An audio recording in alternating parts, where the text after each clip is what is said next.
Hello, hello, everybody. Happy Monday. Welcome in. Thank you so much for joining. My name is Todd. If you haven't hit the subscribe button or follow button, certainly do so. We got 5 amazing member requested videos for you tonight.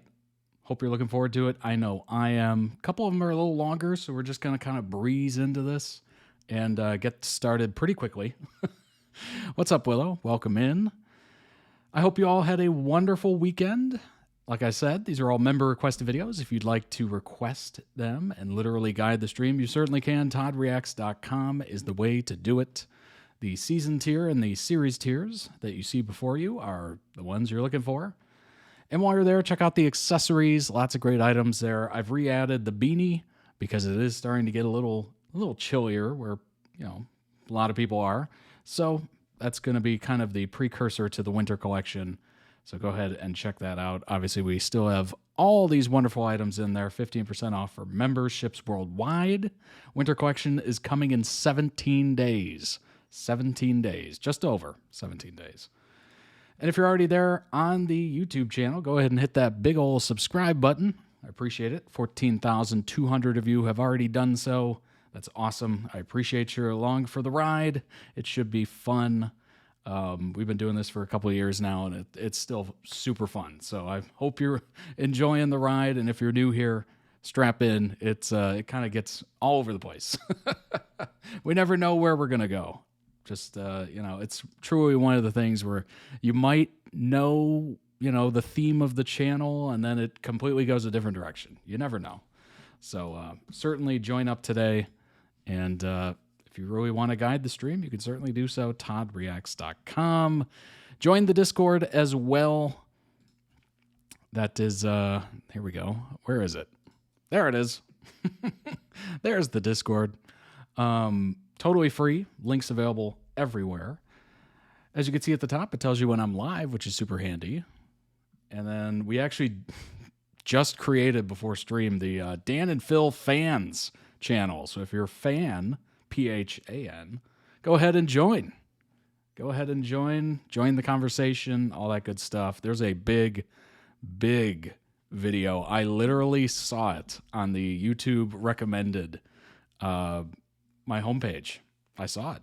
I saw the video posted. I'm like, excuse me, is this more clickbait? What is this? Dan and Phil certainly have been ones to use the clickbait, but maybe it isn't. Maybe it isn't. I haven't seen it. But as you can see, lots of great other channels for you to join in. And over 250 some odd members, so certainly join us. People are from literally all over the world. So chances are, if you're awake, somebody else is awake. So you always have somebody to talk to. All right, let's go ahead and jump in. Like I said, this is going to be kind of a long one, so I'm going to just jump in immediately. We're going to start off with a Smosh video. Who can name more movies? Interesting, right? Posted a month ago. Then we have a Bridgerton edit TikTok compilation, and then we have a Severance edit. And after that, we're going to do a Formula 1 TikTok compilation, part 8 or 9, I think, something around there. And then we're going to round up stream with a Belly and Conrad. Yes, you've been asking for it. Belly and Conrad. Not Belly and Jer. Belly and Conrad. From the summer I turned pretty, of course. So we're going to kick off your week, hopefully with a lovely look at their love story. It's a long one. It's going to cover a lot. Won't spoil it, but it looks like everyone's dying on social media. Well, that's good. That's good. That's great. I'm happy for him. I'm very happy for him. It's been a long time coming. Long time coming. Let's go ahead and jump into the first one. Who can name more movies? This is Smosh. There we go. Good old Blockbuster. Things of the past. Apparently, there's still one more Blockbuster in the United States. I think it's more of just a theme park kind of thing, an attraction, if you will. Which video is that for Belly and Conrad? It is their stories. So it's going over literally all of their love story, apparently. and it's like 37 minutes long. So it's going to be a lot of story, certainly. But let's go ahead and jump into this first one. Smosh Games. Who can name more movies? What's up, gang? We're playing Blockbuster again. We love movies, we love yapping, and this game was built for that. It is kind of crazy to think about like young people watching us play this game or playing this game and not knowing what this is. Dude, Right. yeah. Yeah. See, true. I just realized that these are parking spots on the little board. And we live in an era where cars don't exist anymore. Right. Young we people don't fly. know what those are. Okay, how do we want to team up? What? Is it wives versus work wives? Wives versus husbands. Welcome back to Duo You Know Your Duo.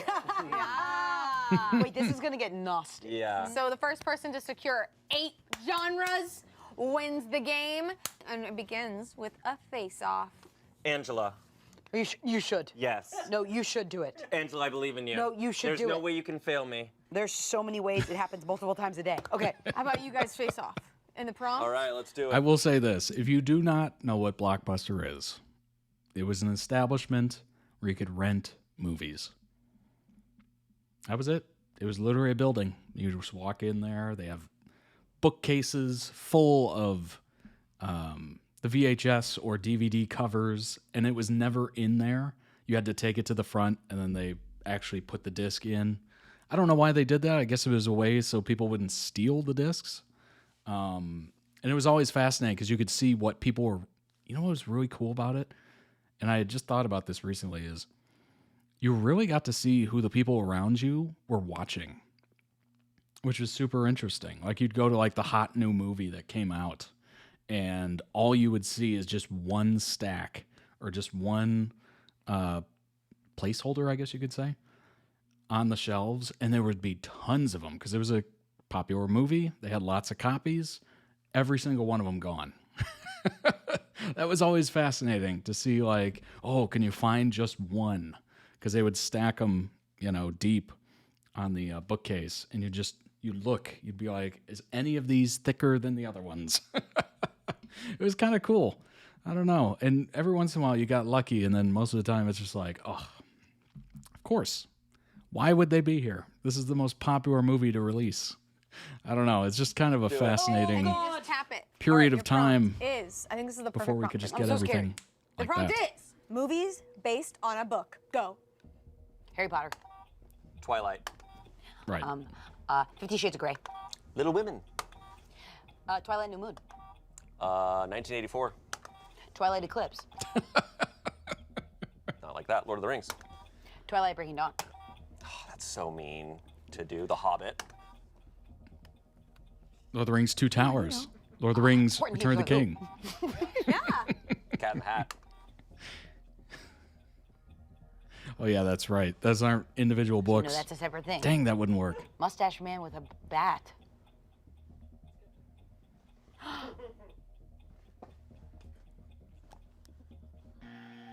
A Lorax. Lorax. Charades, Lord. With the mustache. And He does have a mustache and he's little. And he's, and it's he's okay, little it's and okay. he's chopping I thought you were going to say Wicked. I'm not going to charades Lorax. There's so many. There were so There's many. so many. There's so many. It's And actually honestly- harder when there's too many. to choose Exactly. from. Yeah. You realistically can just name books because they almost Truly. so many. Most likely. Hmm. All right, now you pick 6 cards and Okay. distribute amongst our team and their team. Okay. When we Okay. went to Blockbuster growing up, my dad would keep the car moving, and I would jump out, drop it off in the thing, and get back in the car. Wow. The idea of being able to drop it off in a little box any hour of the day was so fun to me. Yeah. I'd be like, we could just drop it off in the middle of the night. And the sensoriness Yeah, of it like the was. little holder of the VHS opening and closing and stuff Mm-hmm. until they switched to those weird, cheap, crunchier plastic ones that Yes. would kind of squish. It actually is kind crunchier of crazy plastic. that movie posters mattered, because that's how you picked a movie. So those are your 3. Right. So you get to. Okay. Yeah, you would look at the movie poster and be They were like, not does this that look big. good? Or maybe I was small. You guys are going to do great. I believe in you. Oh, okay. I don't Like feel good. CD, That was Okay. a hard Jewel set of case 6. Hard set. designs, Mine were not much better. Are you ready, Shane? Okay, yeah. 3. And I get movie to choose an poster anywhere. art Yes. that went on 2. the outside of the one. DVDs or VHS. It mattered. Where's my super suit? Oh, Incredibles. Watch that accent. Watch that accent. That was actually a horrible accent. It was a horrible one. Come on, come on. Okay, I was doing the impression for this one. I was prison. Okay, think about Shawshank that. Redemption? Yeah. Hello? Okay. All right, hold on. What was I saying? Okay, hold on. I need. Okay. It's like. Oh, yeah. Okay, stop. This. Put it back. Put the card back. I think we Don't should say what it is, because I Don't say what it is, I you're can good. still try to get. Yeah. I just pick one, right? Yeah, anyone, yeah. Anyone. Yeah. Anyone you want. Okay, ready? Oh no, I'm nervous. 3, 2, 1. Scream. Gremlins. Just move on. I'll take a moon for you, Sally. It's a Wonderful Life. Down, Sally. When Harry Met Sally. No. Oh, wow. I'll give you the moon, Sally. She's nailing this. Yeah. Anything She's you want. nailing that accent. Unfortunately, she's nailing this. No, it's all awful. It's all awful. No, you did so good. I didn't know it. No, it's okay. Okay, what was it? What was You the want the first one? and the I'm name honestly was scared. Do Mary. you guys know what the first one was? No, you were doing the quote it perfectly. Oh, yeah, quote was it that Home Alone? This was The Exorcist. Oh. I put that over there because I was like, good luck. I've never seen it. Okay. And this was It's a Wonderful Life. Oh, I haven't seen it.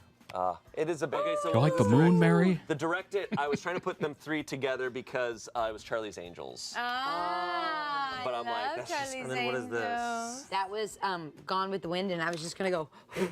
Nice. Wow. Okay. Or you could just go, frankly, Guys, my get us dear, on I that don't for give you? a damn. Oh, yeah.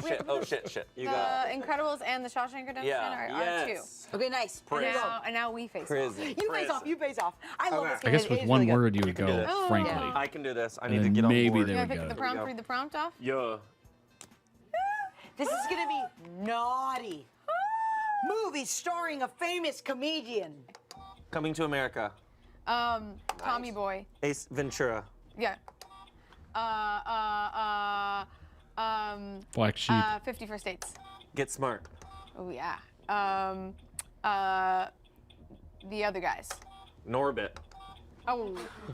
Same actor for both. Okay.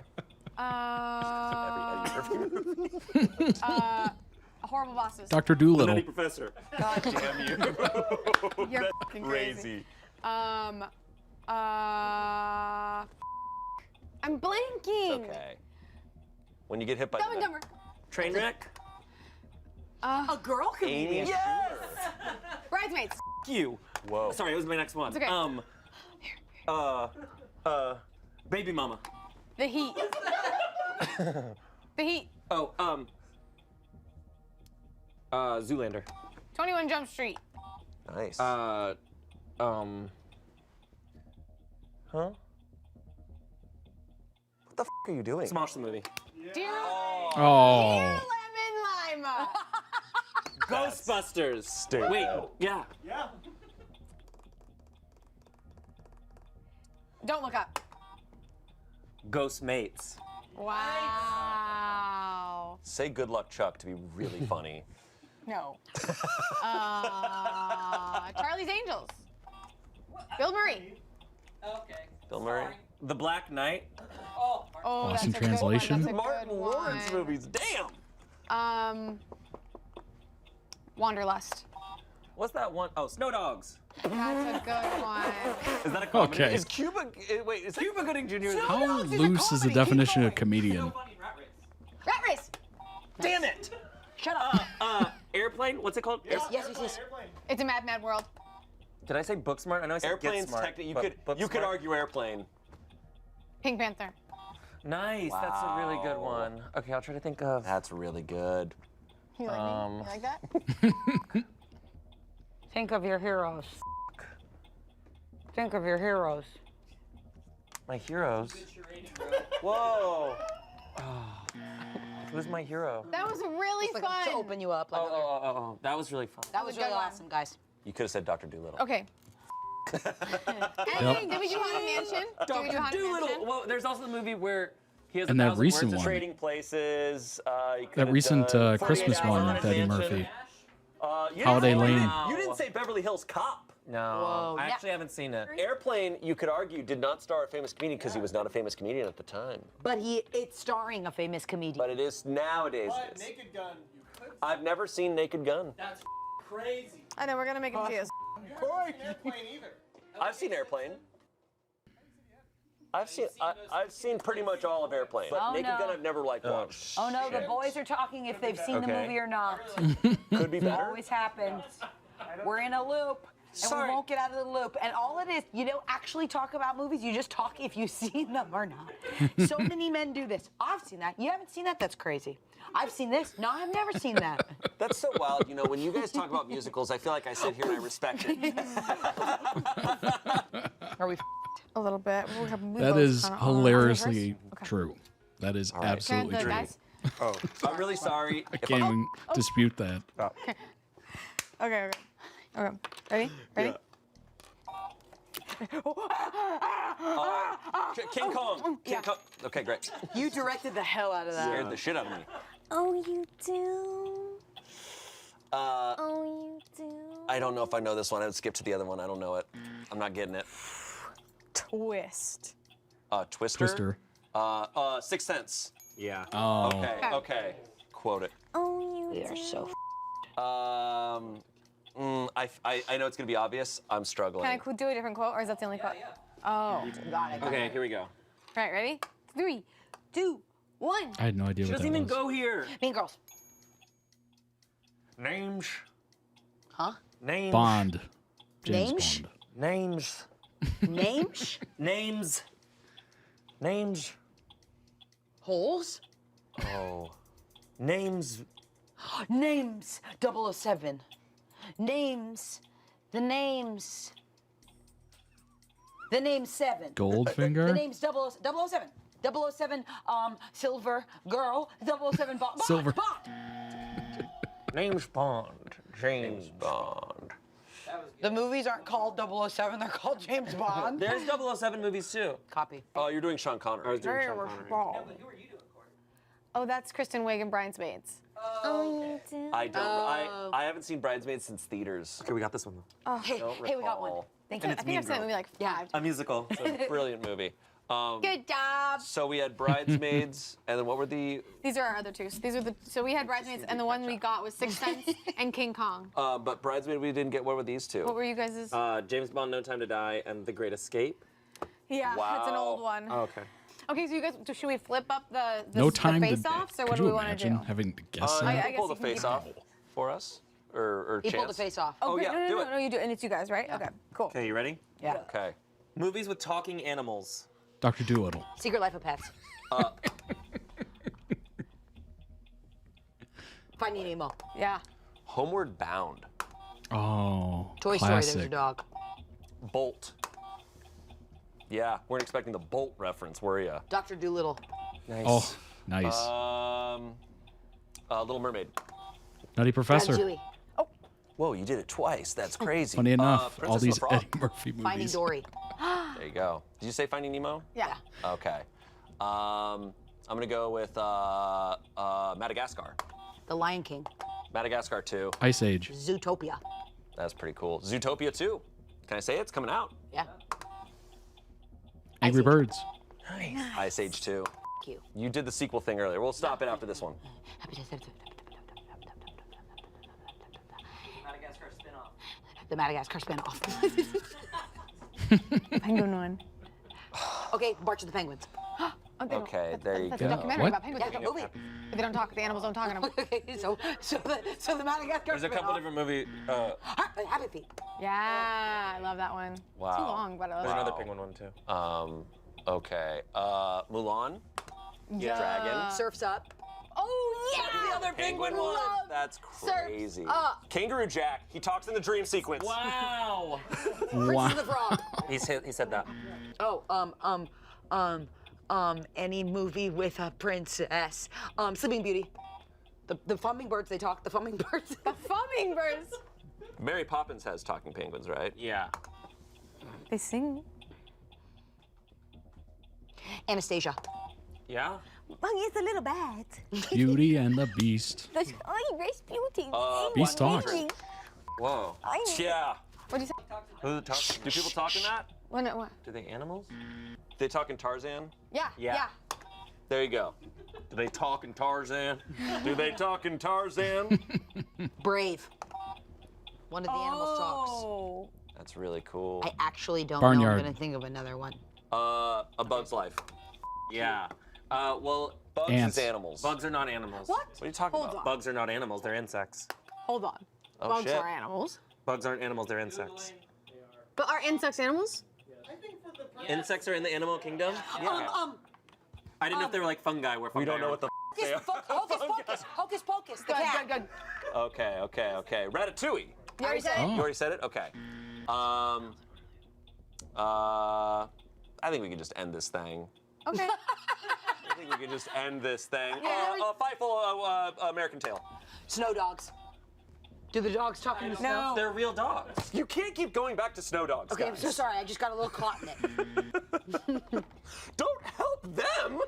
What are you doing? Taco Bell commercials? That's not a movie.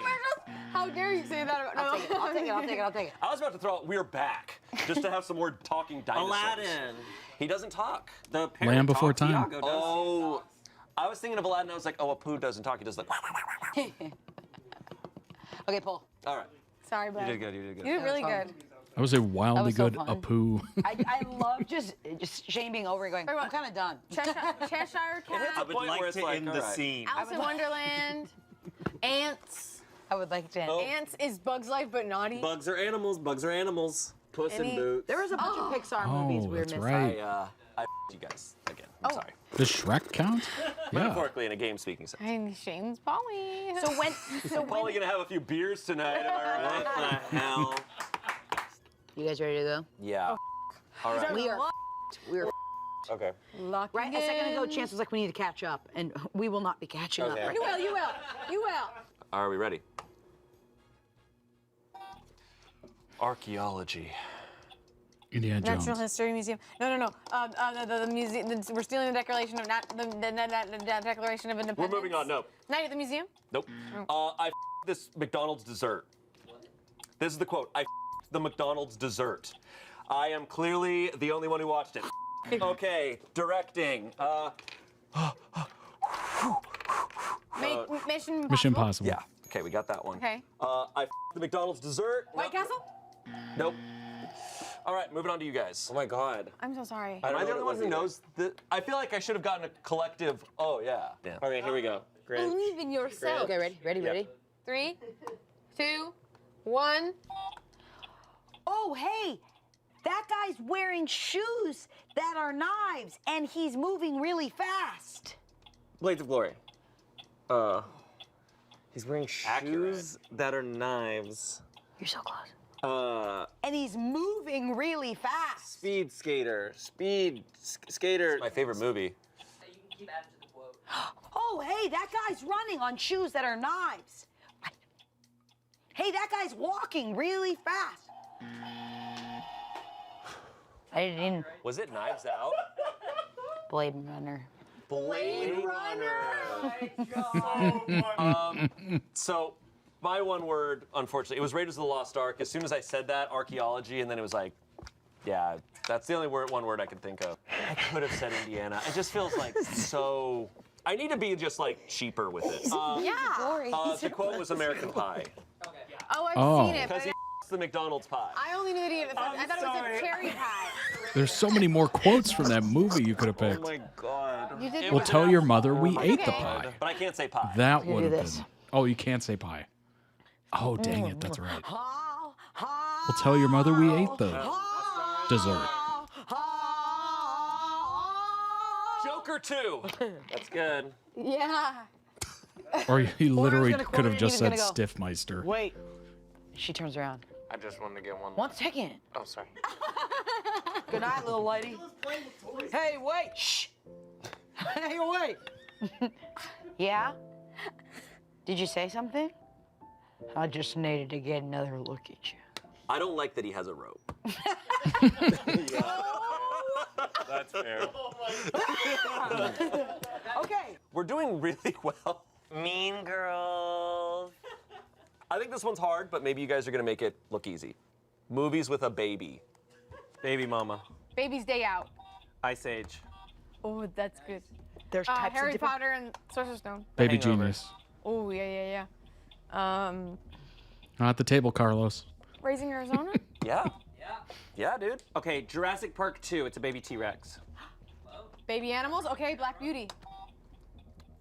Me. Finding Nemo. It's a baby fish at one point. You're You're right. right. There's little babies. Happy Feet. Baby Okay. penguins.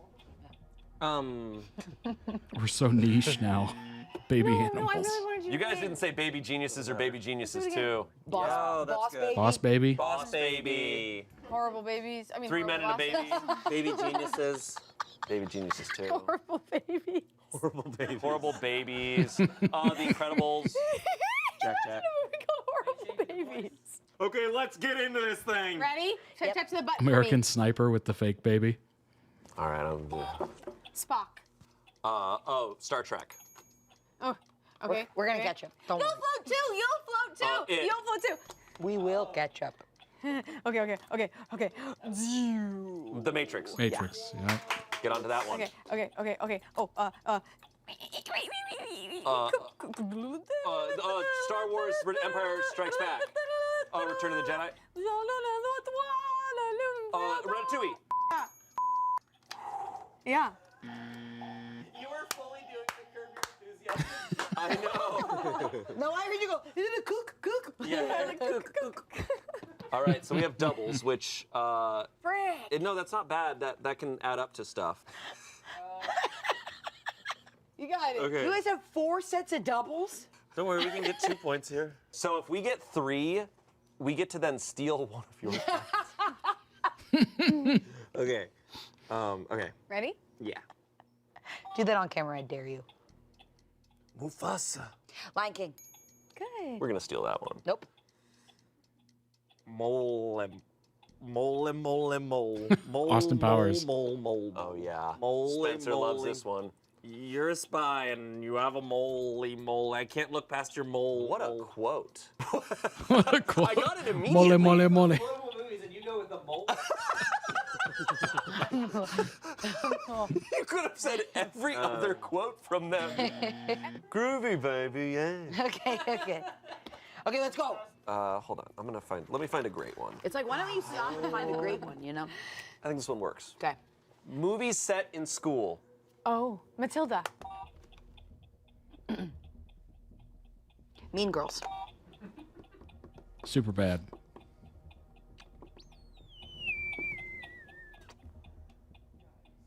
High School Musical. Eddie's $1 Million Cook-Off. Yes. The Luck of the Irish. Cheetah Girls. It's Yeah. a competition in school. Bratz. Whoa. Bratz the movie. Shh. Confessions of a Teenage Drama Queen. Princess Diaries.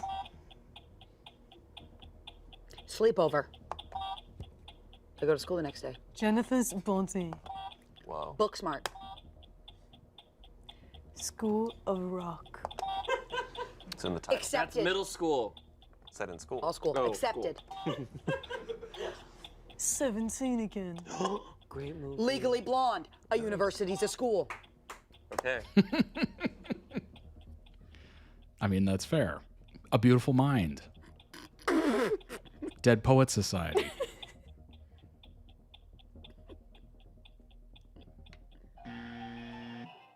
Don't you do that. Don't Harry you do that. Potter. Got one. Don't you whisper Twilight. I'm gonna give you guys. Twilight, yeah. Oh, guys, Twilight. you didn't say any of the John Hughes movies. Breakfast Club. Big one. Absolutely. Your ass is about to be grass, and it'll be eaten. You're about to be horrible babies. No. Your ass is grass. I heard your ass is grass and I'm a lawnmower. But there's those TikToks where it's like, what happened to like cool things that white people say? And it was like stuff like that. And like as if, you know? No, there was a guy who was like, Your ass is grass he was and like, I'm a whatever. He's like, lawnmower. you guys were in your bag with that. Yeah, Talk to they the really hands. were. We haven't come up with anything in like 20 years.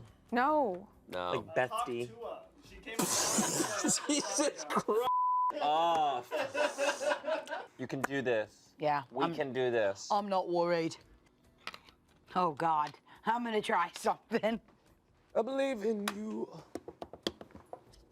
Movies beginning with B. bitch, baby. Bitch baby. Bitch, baby. Universal has a new bitch baby ride. Have you tried it? Yeah. Fast pass. Let's dance. Let's pair it. Yeah. We're locked in. Touch my forehead. What? Touch my Starting to forehead. get delirious. Okay. Ready? Sinking. Titanic. Nice. I'm Eddie Murphy. I'm a Doctor Who. Dr. Doolittle. You. Okay, Okay. keep going. Okay, ready? You would have been fine. Yeah. I'm a crazy white lady. Okay, no Oh, words. sorry. That was just her. She was just thinking. Get out. Yeah. Nice. Come on. One word. Oh, I'll take it because I this. Give me that one. You can have those. Those you can have. I'm a crazy white lady. all right, so we're tied. We're tied. We're tied, bro. I'm a crazy white You better hope it doesn't get back around to me giving the clues, because That I'm is- just saying the movie. Okay, I made one mistake. I made 2 mistakes. We're tied now. Hey, I didn't do that bad. Well, you said I'm a crazy white lady, and I think Get Out comes to most people's mind. Okay, ready? I want that clip. I'm a crazy white lady. No. That's gonna be a new quote. That's gonna be under Just the way everyone went, shut up. And I was like, oh no. Everyone's silent. Oh And my then the gosh, cuts and they're you get up and I go, losing it. Oh, my stomach. I'm I crazy finally white found lady. my merch. No! My bad. Excuse me. Get out! And then we're Dr. Doolittle. I'm Eddie Murphy. I'm a doctor. I'm a doctor who's little. Oh my God. God. Are we ready? I'm a little bit of a doctor. He's so pissed. No, Sigourney. I'm Sigourney Weaver, Alien. Alien. Sigourney. Are you not entertained? Gladiator. Yep. Okay. Whoa. How to Train Your Dragon. Yeah. That was awesome. Why? So Alright. we have I love 3 it. threes, but do we dang trade? it. You lose all 3 of them. We lose all 3 and then we take one of theirs. Yeah. And they Dang. don't. We're not trading. We're not giving any. Oh, you can only do it once per round. Here's Get Out. That's actually sick. Okay. You two against each other. Okay. Yeah, let's Are we ready, go. Shane? Pick We're it. ready. Ready? Movies where someone goes to jail. Shawshank Redemption. That's pretty good. Ernest goes to jail. Oh my God, I'm messed up now. Con Air. All right. Technically, Escape from New York. Go for it. Joker 2. Ooh, Joker 2. He's in Yeah, jail like 'cause the whole time. Well, he goes to jail in Joker. So go. Cool. Spoiler. The Dark Knight. The Joker also goes to jail in that movie. Yeah, you're so right. I'm a crazy white lady. Just wanted to make it about me for a second. Sorry, it takes place in a jail or it has a jail in it? Someone goes to jail. Batman. I'll settle for just jail. The Batman. Guardians of the Galaxy. I know that one. Yeah. Shit, man. I'm really struggling here. Green Mile. Dungeons and Dragons. That's so good, man. That's so good. Pirates of the Caribbean. Jonathan. Oh, that's good. That's a really good one. Ernest goes to jail. Con Air. Oh, Men in Black 3. Harry Potter and the Another Prisoner of Azkaban. Oh, good one. Technically, no one goes to jail. He escapes from jail, but Go. Do it. Rogue One. Yeah. Do they escape don't from jail? I don't know. All right, well, that was a trade-off, because both. I love movies. Movies. I'm very excited for this round. I will say, what you guys did last round, that was very impressive. Thank you. Those are all movies that I knew he would get for sure. Because he just And I'm showed glad me I picked Gladiator. those. Yeah. He just showed me Gladiator recently, so that was just like a. I've done it. Okay. All right. Okay, you ready? Yeah. Okay.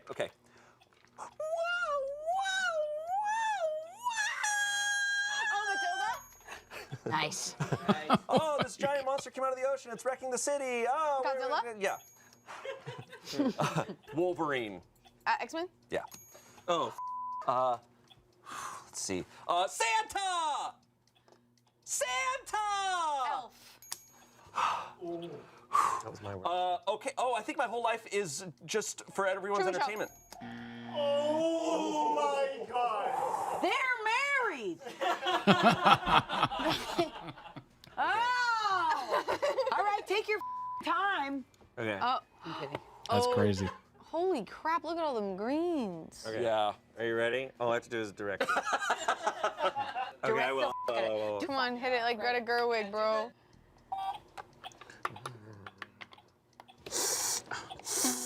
Okay, oh, they're doing coke. Wolf of Wall Street. Yeah. Get the lewds. We're gonna When- trade our 3 sci-fis for your comedy. Oh my They're taking our God, mean They're taking your girls. comedy away. No. Sorry, I'm taking. Can't the be Mean funny Girls. anymore. You can't. You're not funny anymore. Does that mean we won? 1, 2, 3, 7. No? We need She's so 8. happy to be Is there an done. 8th? There's 8. Okay. I want to keep playing. I would love to Courtney keep. and I need 1 more. We need an all-time classic. Chase and I are kind of close. I think you guys can take it. Okay. Are you ready? Yeah. Movies that have won an Oscar. Oh, Oh. I've heard about those movies. The Favorite. The Shape of Water. Moonlight. Titanic. Yeah. The Artist. Doesn't have to have won Best Picture. You can name movies, and someone here is going to know if it won an Oscar or not. Shawshank Redemption. I think it won an Oscar, probably. Yeah. What was I just gonna say? Slumdog Millionaire. Life of Pi. Yeah. Yeah. It had to Crash. Have won something. La La Land. She won for actress. Yeah. Yeah. Poor Things. Wicked.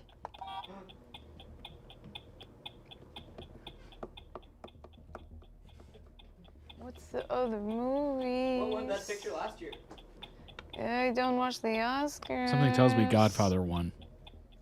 Buzz Lightyear. Interstellar.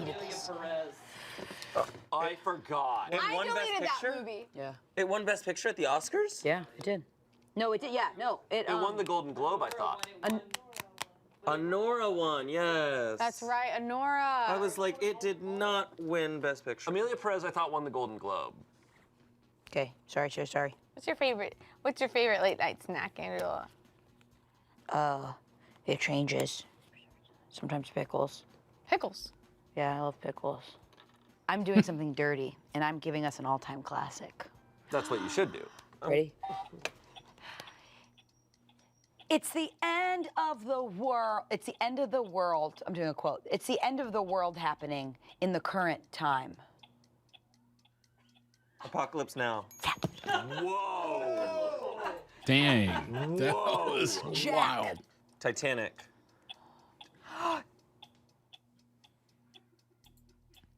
Into the Woods. You can switch. You can switch. Nightmare Before Christmas. What was that? Nothing. Okay. We got an all-time classic. You got Apocalypse Now by word association. Good job. That was wild. Good job. Okay, I can't wait to learn what those were. Okay, ready? Wazowski. Monsters, Monsters, Inc. Inc. Give me here. Sarah Whittle. You? Guess it's your turn to play Oh, this Jumanji. game. Yeah. I was They like, have lore. that's They're right. building Sarah a Whittle lore. literally.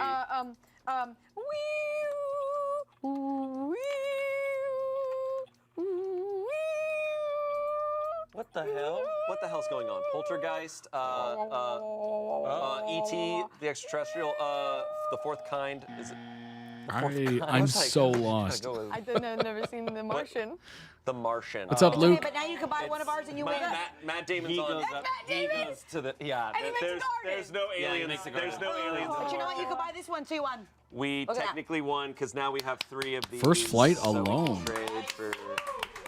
Wow. I definitely have had to do that before. It is an interesting What was experience. it? A One little word. nerve-wracking, but You're gonna be mad, School of Rock. you get kind of What used was to it. Jack? Jack Black. Black. Oh. I was like Battle of the Band. Everything I kept thinking was like You multiple can't say words. rock. Yeah. You can't And say you rock. can't say you can't say rooted school. in it. You could probably be like guitar or something. I don't know. Oh wow! I should have done that. That was okay. I can probably do it. You could have known if you had looked me in the face and you had said chicken jockey, I maybe would have been like, maybe it's School of Rock. Can you direct it one more time? Can I see the direction one more time? Yeah, can we see what Of you're this one? directing? Yeah. Look at the direction. Okay. See if you can guess what this one is. I need a. Okay, here we go. I need a girl. Okay.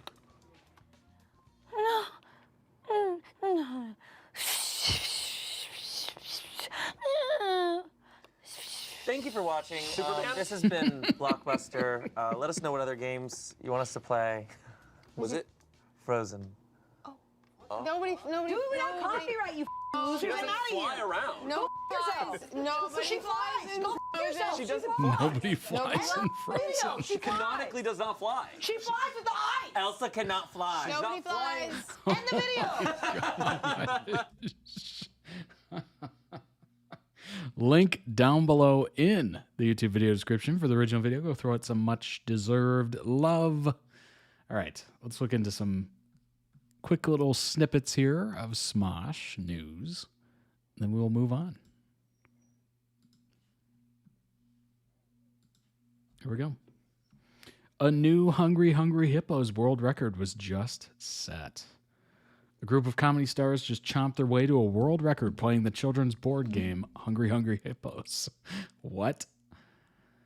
It's true. In Smosh's recent episode of the Challenge Pit titled We Broke a Real Record, Shane, Tommy, Chance, Arasha, and Trevor team up to be the very best at the classic game recommended for children 4 and up. Guinness World Record rep Brittany was there to enforce the all-important rules for this intense game of Hungry Hungry Hippos. On one hand of the table, one behind your back, only one finger allowed to play. No exceptions. You can switch hippos, but not the finger you're using. Oh, and if your hippo only half eats a ball, disqualification. Harrowing footage of Top and McCrary setting the fastest time to clear with a game of 2 of the children's board game was posted to Smosh's Instagram. Indeed, Brittany awarded the Smosh crew with an official Guinness World Record certificate in an award ceremony at the end of the video, all while also formally acknowledging Smosh's past YouTube records. The fastest time to clear a game of Hungry Hungry Hippos with a team of 2. What a strange... They did it in 8.03 seconds. What does that even look like? Can we see this? 5-3. Heard. Okay. 3, 2, 1, go. Oh, God. Oh, done. Oh, God, that one escaped us. Have someone put the balls onto the game. 1, 2, 3, 4, 5, 6, 7, 8, 9, 10, 11, 12, 13, 14, 15, 16, 17, 18, 19, 20. She's gonna set this all up for a punchline. No, she wouldn't. It's gonna be the funniest thing I've ever heard in my life. She wouldn't. On this final attempt of the fastest time to clear a game of Hungry Hungry Hippos, team of 2, the result, 8.03. That's crazy.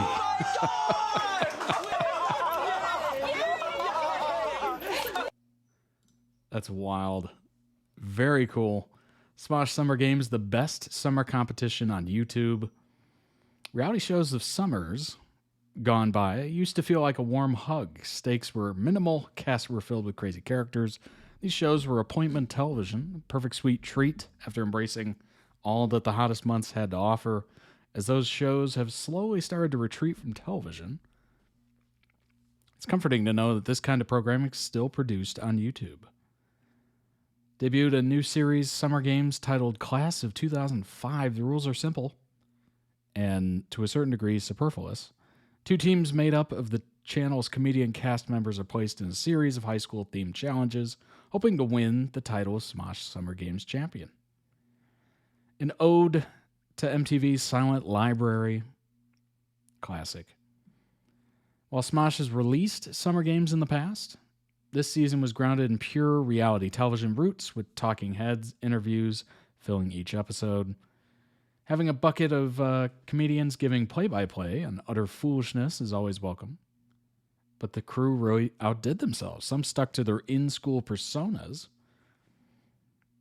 while others were welcome to call out the choices of production. Filmed on location at a real high school campus, only adding to the lunacy of the series.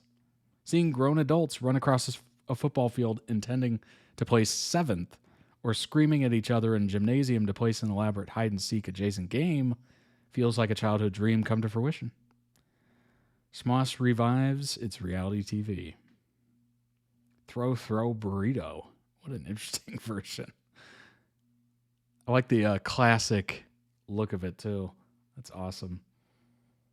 First foray into competition-style series back in 2015. Each summer, the respective cast of each channel would come together and compete in a series of themed challenges. Perfect bit of summer fun. When I was younger, I couldn't wait for the summer to bring the most bizarre series to fill my evenings. CBS's Greatest American Dog, ABC's I Survived a Japanese Game Show, or NBC's Treasure Hunters. I literally have never heard of any of those. Smosh Summer Games Class of 2005 most remind me of Taskmaster. Interesting. We've definitely reacted to a few Taskmasters here. Hit British competition format pits comedians against each other to complete tasks in exchange for points. Makes sense, right? Does any of it matter? Absolutely not. The point is to laugh. With the streaming wars taking a hard pivot towards YouTube, many YouTubers are trying to be something they're not. Mr. Beast, heinously manipulative fiend, who seems to not have a soul or an upper lip. Wow. Recently jumped to Amazon Prime with his own remarkably unremarkable reality competition series. Yet the sauce just wasn't right. While the name recognition helped ratings, the reviews remained abysmal, as Mr. Beast's never-ending try-hard persona was only elevated on a bigger screen. Dang, these are some harsh words from Mr. Beast. What Smosh was able to accomplish, in a word, was perfect. Never trying too much, bringing the comedy to the forefront, letting the game be an extra bonus. Of course, it helps when the channel has cultivated a group of exceptionally funny people with bona fide chemistry, but even so, the formatting remains simple to follow and endlessly engaging. Even the dumbest of games, throwing darts at someone's back and having them try to guess who it was, still succeeds thanks to the good energy flow throughout the series. That's awesome. That's really cool. I would say I haven't seen the Summer Games, but what kept me interested all summer long was this 50 days, or it was Ryan Trahan going to 50 Airbnbs in 50 days and visiting all 50 states in the U.S. That was super amazing. A video was posted every single day for 50 straight days. I could not get enough of it. It was amazing. Look at this. Jacksepticeye and Smosh. Oh, on Smosh Mouth. Very cool. Little crossover event going on there. Nice. If you haven't checked it out, check it out. All right, let's move on to the next one. That was so freaking funny. And I love the aspect of being able to play along. That is so fun. So extremely fun. The next one is Bridgerton, Benedict, Eloise, Francesca, TikToks, because there are next 3 leads. Let's go ahead and pull this up and jump in.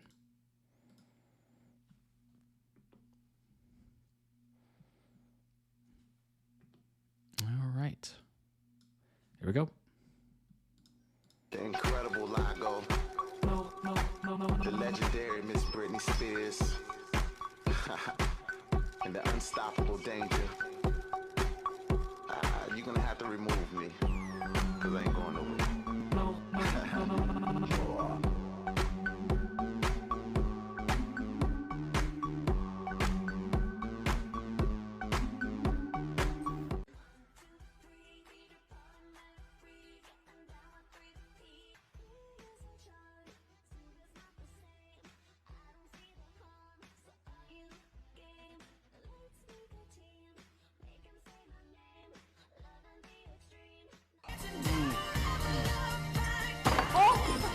Benedictine.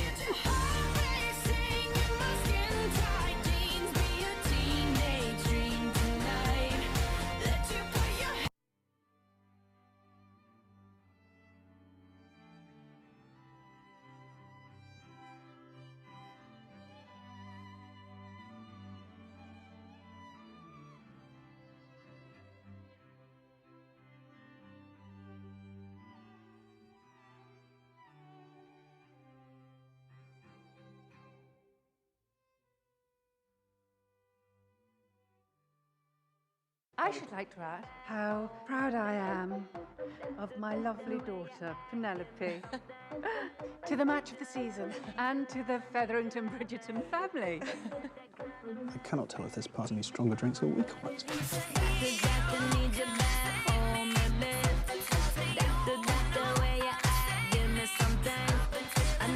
See it in decades. Oh!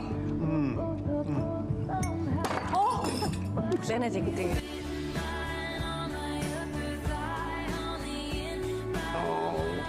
Did you come to admonish me?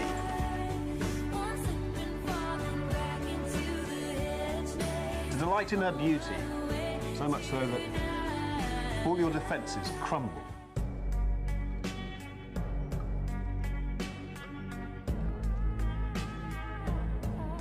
It's always fascinating to watch period pieces just because of the fact that we don't know what this lifestyle's like. It's very different. Unless you happen to be like a baron or baroness of something. In which case, congratulations. What if I am? I shall need some time to think about it. Oh. Ladies and small ladies. Did you come to admonish me? Based on the next 3 seasons. Are you going to duel with your own brother? Good day.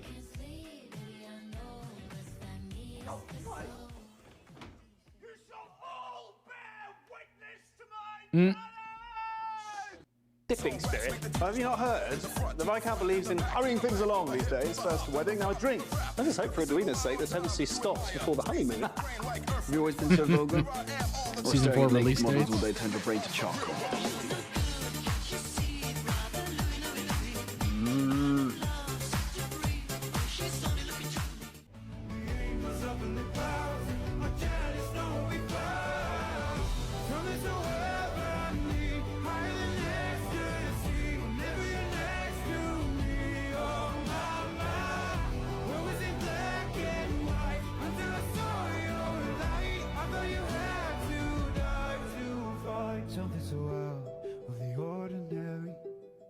You know what this means, don't you?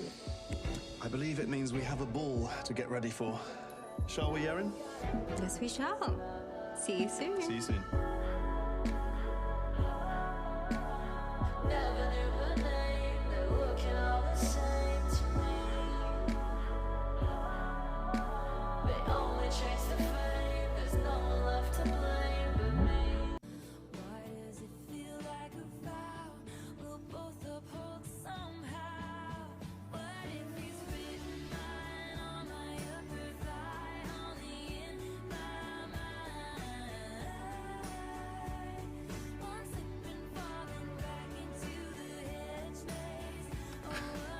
If you've never stood there on a red carpet and taken a bunch of photos, it would be...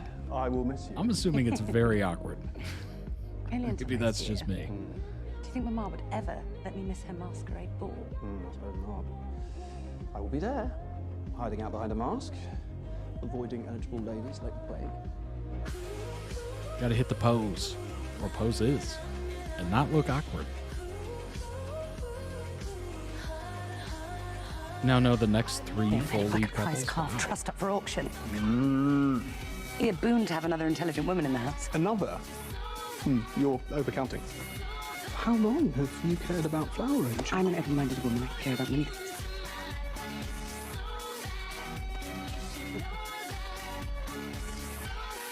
I remember reacting to I take it the two of you? No? Do not look at me. their sibling relationship and just going, you know, this is kind of nice. No, certainly not.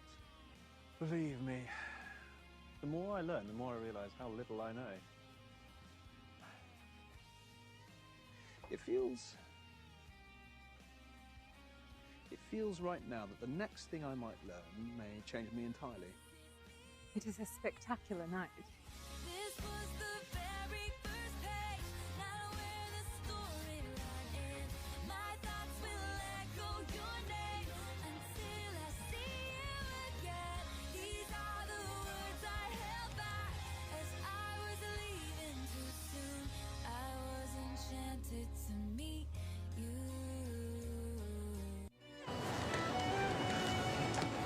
Does your silence betray that you know something I do not?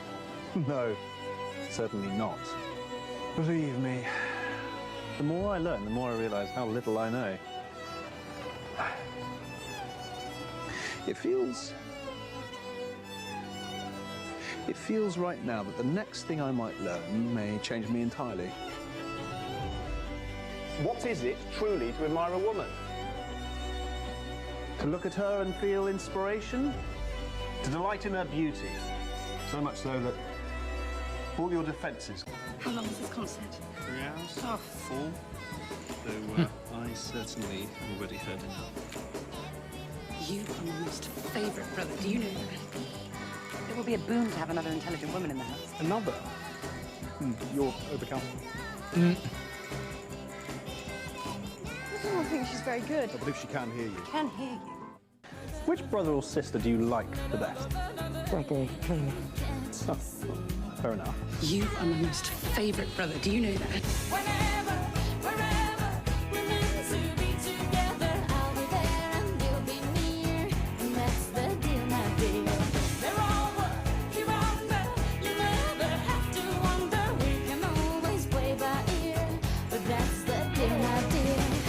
It will be a boon to have another intelligent woman in the house. Another?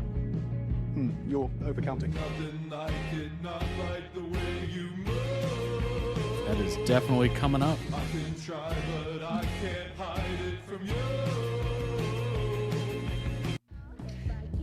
Should you think she heard me?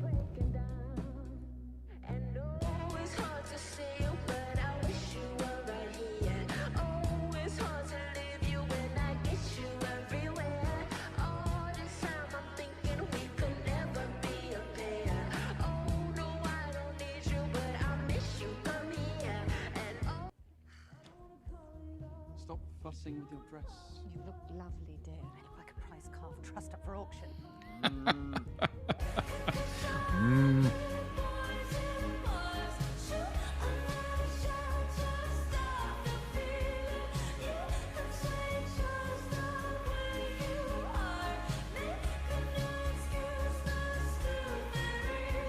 You spying on me now? You would actually have to be interesting. His brother spying on you.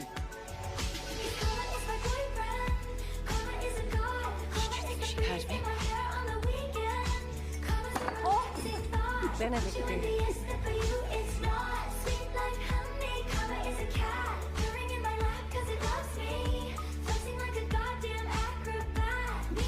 Partner in crime. I can't breathe.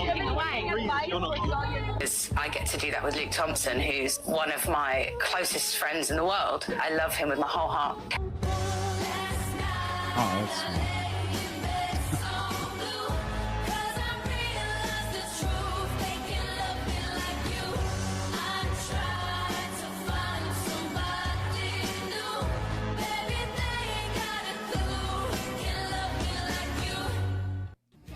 It's always great to hear that, especially if you're a fan of the show, that the actors actually enjoy spending time together.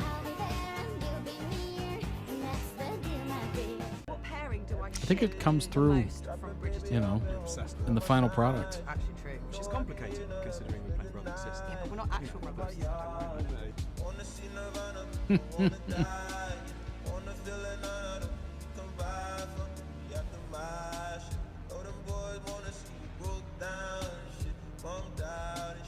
Which actor inspired me to start acting? I think Steven Seagal. Go on. Really What is it? It's me. No.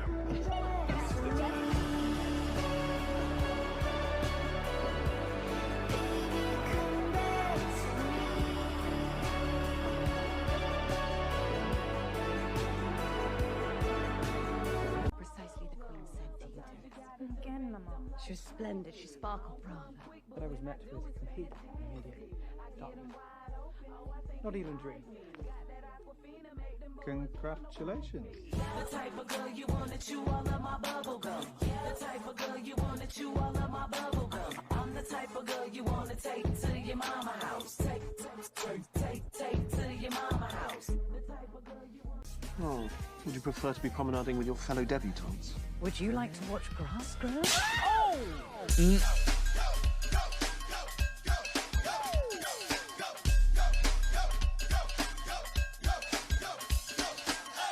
Kiss me. You always order me about. Kiss me. Are you sure? Because once I do, I might not be able to.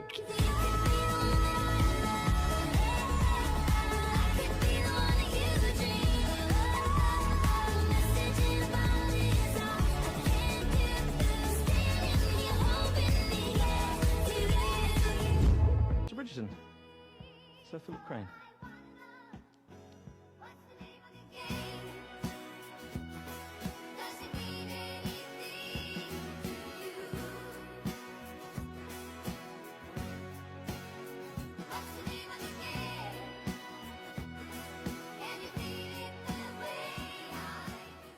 Just the thing.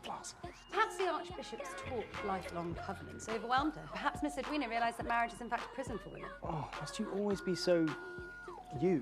How else should I be? Married and silent.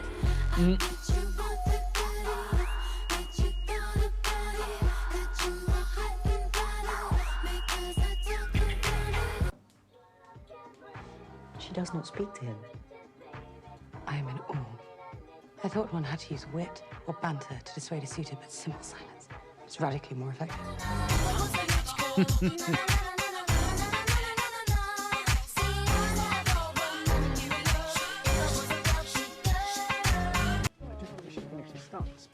I'm looking. You see what masters you. Next time you compliment a woman, at least try not to insult her entire sex in the process. Whoa.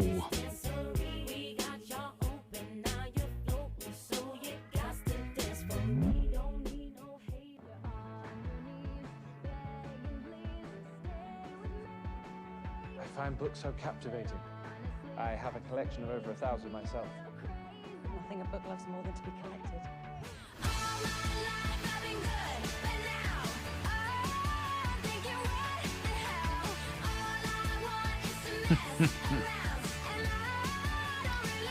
You don't even have to read them, you just collect them. It Throw is them on a a shelf. delightful ball, Your Majesty. Very dilating. Though I must admit I am more of an emerald person.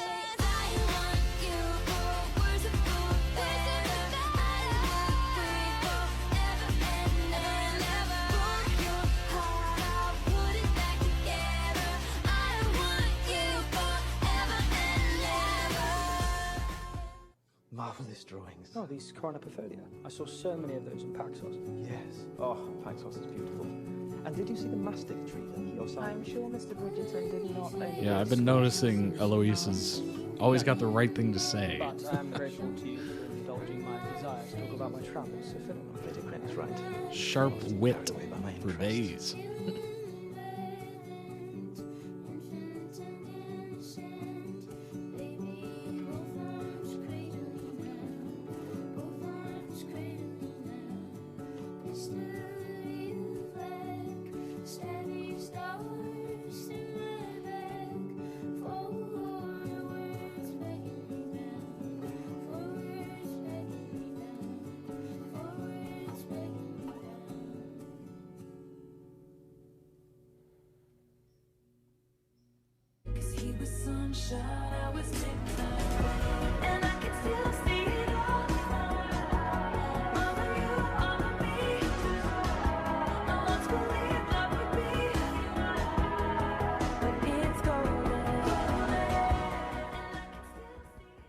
I did grab all the screenshots. We're not going to be able to make it through all the information links, but I figure we could go through the screenshots for sure.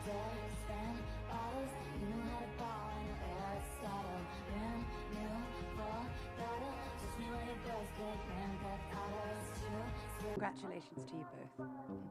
Here is to truly knowing each other completely.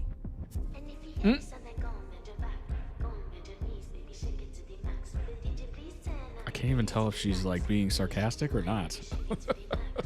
Her facial expressions seemed like it was. Are you escorting me tonight? More like using you as a shield.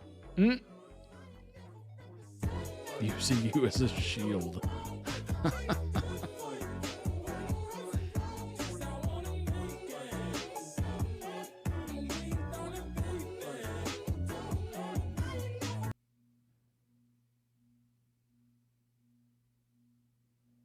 Exclusively read this in a Cockney accent now. Go for it. Call the Bow Street Runners because you've stolen my heart. What's the Bow Street Runners? Is that like the police? Absolutely no idea. It must be. Considering that would be my father as well, and your father. It's a bit odd. I love that they've picked this. Does your father have a title? Because you would have to get up pretty early. Earl-y. I get it, thank you. I do it like that as well. To make a girl as beautiful as you. Oh, That's nice, isn't it? I feel like a lot of girls just got very jealous of me for having that said to me.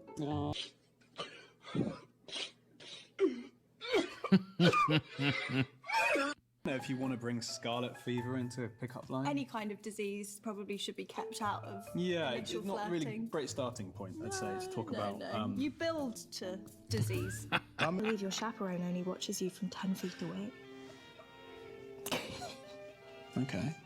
That's your. Oh, you ready for this? I don't know. I'm just your size and complexion. I'm going in your direction. So if you have no objection, I'd like to be your protection. Oh, That's he's the lovely. poet. It's nice, isn't it? Oh, they certainly had a way with words back then. Yeah, I like the rhyming True. ones because you really fell for it, didn't you? It's quite something. As any sister would.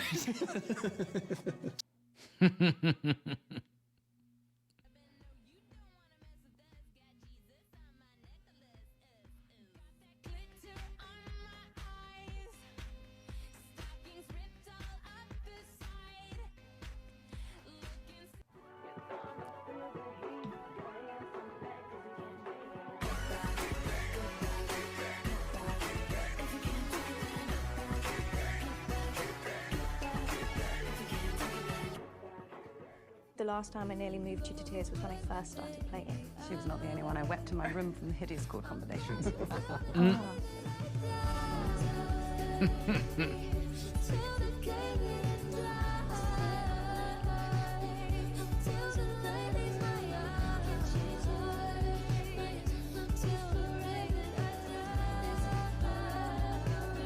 Come for the costumes and the balls. Do you think that Stay you'd be for like the wallflower stay or for the not? quips. Yeah. Oh, I wouldn't have turned up. I wouldn't have turned up. Yeah. We don't really have the FOMO. We've got that fear of being involved.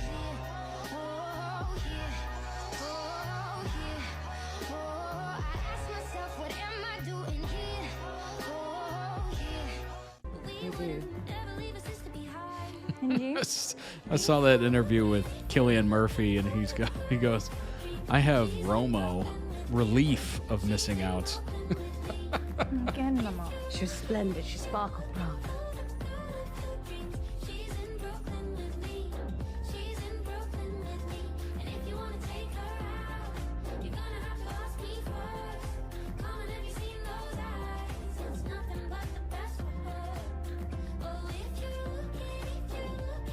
What do you think?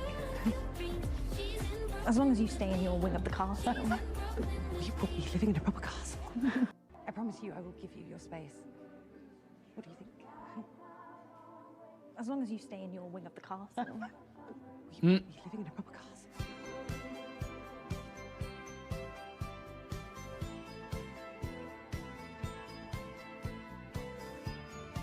Especially with how backstabby a lot of these situations are. I promise you I will give you your space. What do you think? As long as you stay in your wing of the castle. Cause I'm too messy, and then I'm too fucking clean. You told me get a job, and you asked where the hell I've been. And I'm too perfect, till I open. Francesca. There's no need to shout. They all love you, they all want you. Of course they do. That is quite expressive music. I once heard a rumor the trio was written to convey his feelings for Mademoiselle Ludwig's. Do you not think you can feel it in the music? I mostly enjoy the chord progressions. That's a dream to be popular.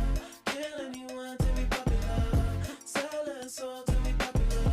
Popular, just to be popular. Bravo. Sparkling, one might say.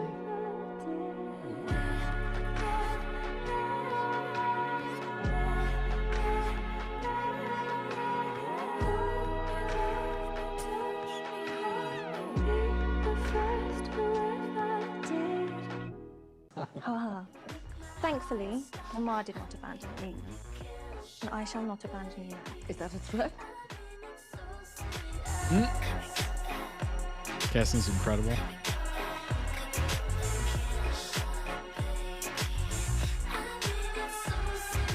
I have supported you. You have been perfunctory in your support.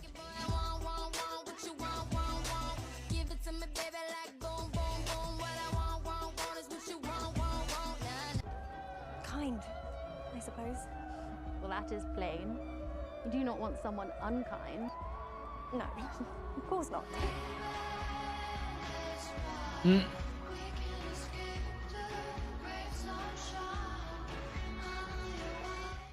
still do not believe in this match, do you? I have supported you. You have been perfunctory in your support.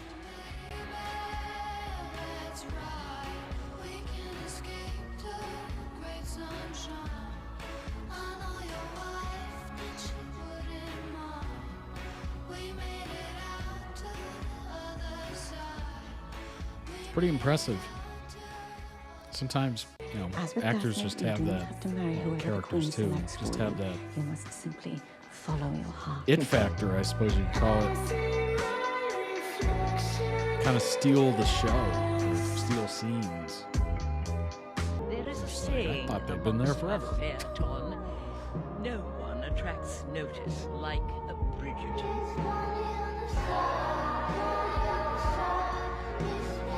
Imagine that pressure.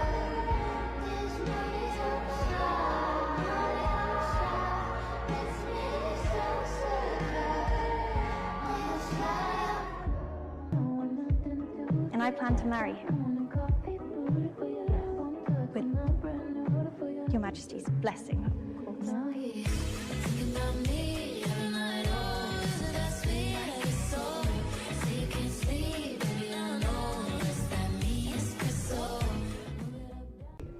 Close to the border.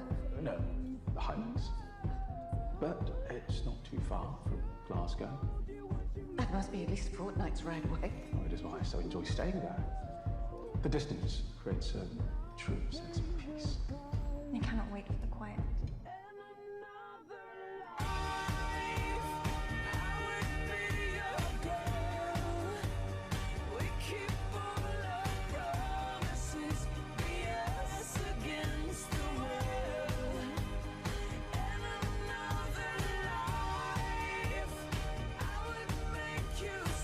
All leave London.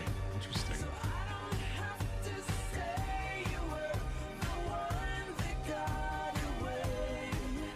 Be interesting to see what they do with season 4 and if they take any notes from just the people I didn't like the third John one. Sterling. When my time comes around, lay me gently in the cold dark earth. No grave can hold my body down. I'll crawl home to earth. Francesca. Lord Kilmartin. He had the music we heard earlier this week rearranged exactly as I imagined it.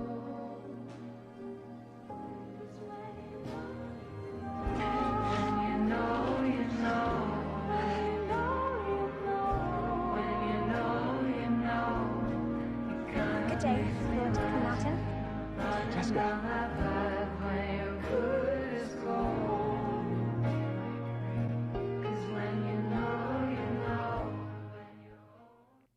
Would you be nauseated by the idea of marriage? I wish to be married.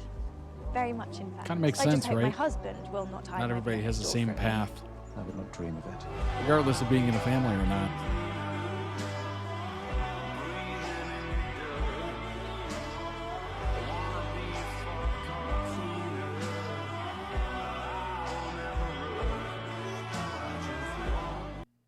Good evening. Good evening, sir. Forgive me, I was simply... In need of some quiet. I've been in search of it all night. Perhaps we can enjoy the silence together.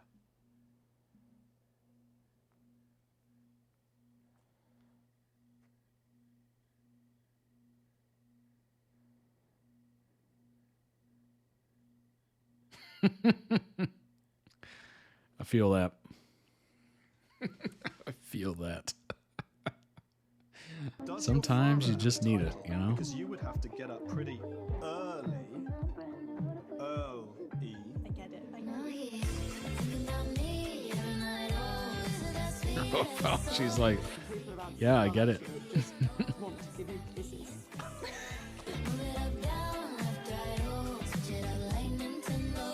Like just like Mozart. Yeah.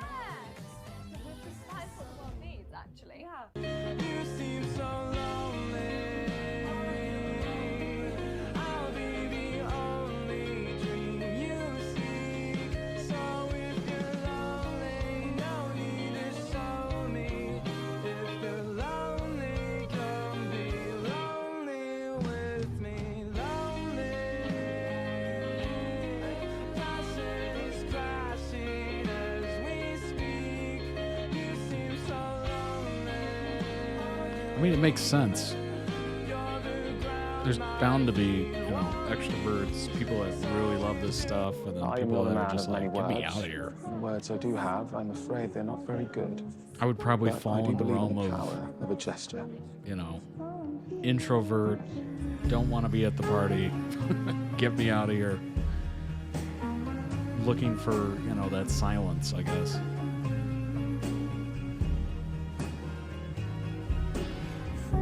And you must be?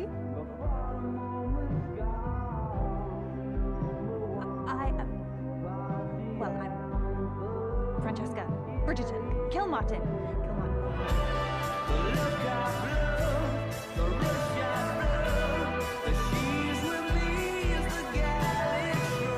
Anthony's loud, headstrong, Daphne wants traditional marriage. Chloe's book smart.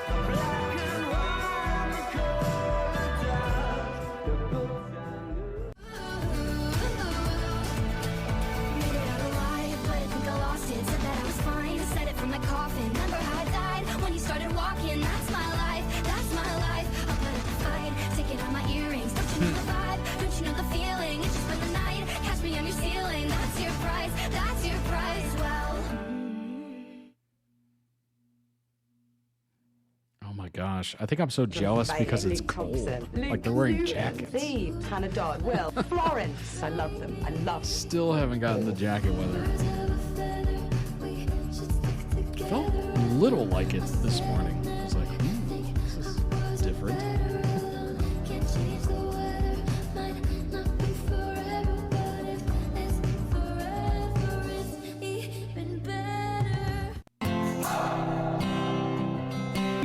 As a whole, her positivity, she's such like an energy source that I think Thompson is just going to be stunning. Scenes with Claudia where I just sort of think, well, I just need to show up and learn the lines. He is truly the best dude he is. This amazing woman. That's my guy. Everyone's really good. Thompson I've known for years, and he's going to be amazing, and Yaren's going to be brilliant. I think I'm a great believer in your jobs, but it just makes it such a pleasure. Johnny is a pleasure to dance with. So Luke and Yaren are leads this year. They're amazing. That's awesome. And also just how talented he is. Because Claude and Jesse playing Eloise is going to be amazing, and the younger kids to knock out Hannah Dodd. To Eloise. I think you're funny. Simone Ashton's pretty damn fashionable. Yeah, very cool. She's just amazing. I love Luke. He's just the kindest guy. It's yours now. Ours. It's yours now. Ours. Yeah. Specifically about a family. It's really a family off screen.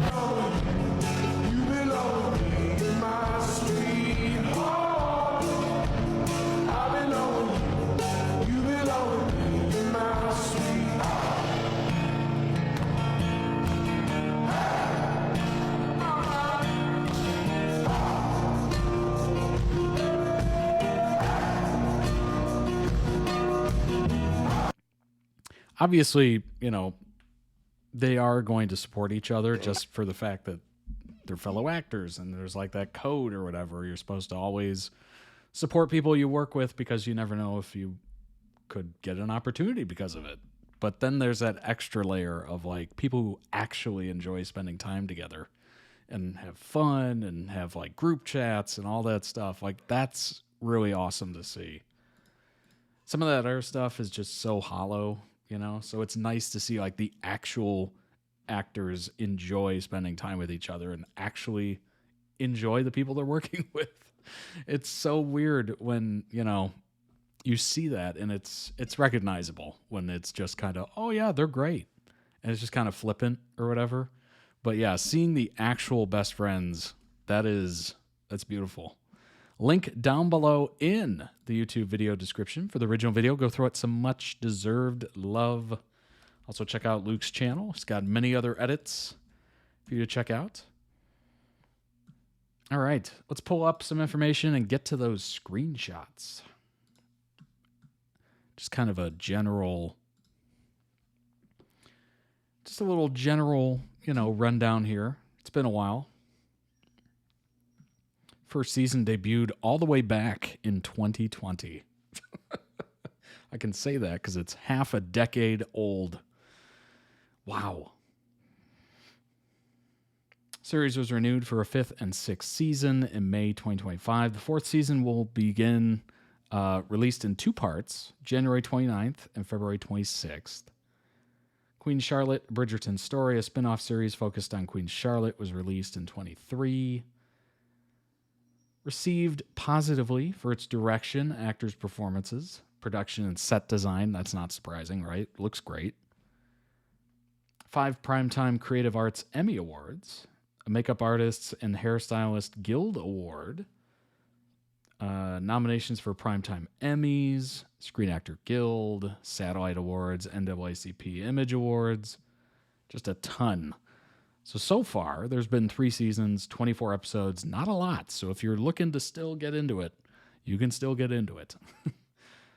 Set against the backdrop of the Regency era, the 8 close-knit siblings of the noble and powerful Bridgerton family, Anthony, Benedict, Colin, Daphne, Eloise, Francesca, Gregory, and Hyacinth, navigate London high society in search of love, surrounded by friends and rivals. Of course, as always, anytime there's any sort of like social situation or court or, high society, there's going to be backstabbing and rivals and all that stuff, drama, gossip, you name it.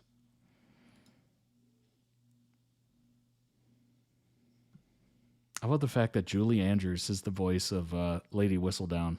That's cool. That's really neat. It has one of those distinct voices, you know it when you hear it. 8 episodes per season, probably 8 seasons and more spinoffs for sure. Nice. Netflix's biggest remaining show. One they haven't canceled yet. Oh, gosh. Oh, they are so quick. So quick to move on, aren't they? All right. These are screenshots from Luke's reviews of these 3 sibling books, love stories. These are his opinions and what he wants from the Netflix series. After Stranger Things ends? Oh, yeah, for sure. It's finally ending, believe it or not. When did they start that show? Did that start in 2020 or before that? An Offer from a Gentleman, Book 3, Benedict and Sophie. Benedict's book honestly felt like stepping into a fairy tale, but with all the drama and emotional stakes that make the Bridgerton series so addictive. An Offer from a Gentleman is Julia Quinn's take on the Cinderella trope. While it has all the dreamy moments you'd expect, it also digs into some really emotional territory. Story kicks off with Sophie Beckett, the illegitimate daughter of an earl who's been treated like a servant by her awful stepmother. Araminta, I think, potentially, maybe. She sneaks into the Bridgerton masquerade ball for one magical night and meets Benedict. Well, hey, all it takes is one night. Their chemistry is instant, but of course Sophie disappears before midnight and leaves Benedict completely love-struck and haunted by this mystery woman. It's such a classic story, isn't it? I mean, it's beautiful. Years later, Sophie and Benedict cross paths again, and this is where the story really digs in. She's working as a maid when he finds her. This will be the season 4 basis. Cool. I like that. I like a good Cinderella story. She's working as a maid, and while he doesn't recognize her as the masked woman, of course, right? It's the whole point of the mask. He's drawn to her all the same. Must be that, pheromones, That's where the push and pull begins. Benedict trying to reconcile his obsession with the woman from the ball and the lady in silver, and his very real feelings for Sophie as she actually is. The book moments that stood out to me, the rescue scene when Benedict saves Sophie from those horrible men harassing her. I love seeing that protective side of him. It wasn't just about him being heroic, it was about how genuinely he cared for her safety. It was one of the first times I thought, okay, he really sees her, despite not knowing yet that she was the woman he was looking for the whole frickin' time. The illness and nursing scene when Benedict gets sick and Sophie nurses him back to health, it gave me all the cozy, intimate vibes. I love when romances slow down for those kinds of moments. It shows how much they already rely on each other, even before admitting it, of course. The lake scene, this one is such a classic Bridgerton moment. Playful, lighthearted, a little cheeky. Balanced out the heavier, more emotional parts of the book. Violet Bridgerton. Honestly, Violet is one of the MVPs of the story. She sees straight through Benedict's stubbornness and gives him the gentle push he needs to realize what's truly important. The way she helps him sort his feelings and reminds him of what love really is so touching. The jail and Araminta, boy, I'm probably butchering that name, confrontation. This part was so satisfying. Watching Benedict, along with Violet, finally stand up to Araminta was incredibly cathartic after everything Sophie went through, and her then punching her stepmother. Chef's kiss. And the fact that the Bridgertons basically adopted Posey, Sophie's only kind step-relative stepsister that loved Sophie but couldn't be nice to her in public because of her own fear of her mother and evil sister Rosamund. Afterward, my heart melted. It showed how the Bridgerton family isn't just warm and funny, they're also fiercely loyal and welcoming when it counts. What I didn't love, oh boy. The one thing that really frustrated me was when Benedict asked Sophie to be his mistress. Oh, that's spicy. I get that it was supposed to show his conflict between desire and societal expectation, but it honestly made me want to shake him. Sophie deserved so much more, and it made me mad that he even considered it. Thankfully, he redeemed himself, but that part definitely struck out as a low point. Yeah, I would say so, for sure. Their trope, Benedict and Sophie's story, is very much a Cinderella secret identity, forbidden romance trope. You get the ball, the masks, the class differences, the longing, and of course the will he figure it out tension. What makes it work so well is that even beyond the masquerade setup, the story is about choosing love over society's rules and expectations. What I want to see in season 4, since Benedict's season has been announced for next year, I've already started imagining how it will look on screen. Here's what I'm hoping for. The masquerade ball, it has to happen. The costumes, the atmosphere, the drama of Sophie disappearing. Netflix would absolutely nail that scene. The rescue scene, I want to see Benedict protecting Sophie from those men and how much it reveals about his feelings for her. And of course, Sophie nursing Benedict when he's sick. It's such a tender, intimate moment that shows how strong their bond is. It's probably the most non-typo and well-written thing you'll ever see from me. That's funny. Violet being the heart of the family, guiding Benedict through his stubbornness. If they keep her book wisdom in the show, it'll add so much depth. The jail confrontation and Posey's adoption. I think it would be one of the most powerful moments, family moments in the entire show, proving again how the Bridgertons stand together. And please, please, please, don't cut the lake scene. Final thoughts. An offer from a gentleman feels like the most fairy tale romance of the entire Bridgerton series. It's whimsical, and dreamy, but it also has those grounded emotional moments that make you fall in love with the characters. Sophie is one of my favorite heroines. Strong, kind, deeply deserving of her happy ending. Benedict frustrated me at times, especially with the mistress suggestion, but ultimately his journey of realizing what really matters made the story so rewarding. Sounds great, honestly. This book is all about masks, both literal and metaphorical, and what it means to love someone for who they really are. And that's why it sticks with me, because underneath the masquerade and the drama, it's a story about choosing love and family over pride and society's rules. Excellent. That sounds awesome. I like that. It's been a while since I've read Benedict's book. Let's just say I didn't really appreciate some of the traits some of the male characters had in the entirety of the Bridgerton book series.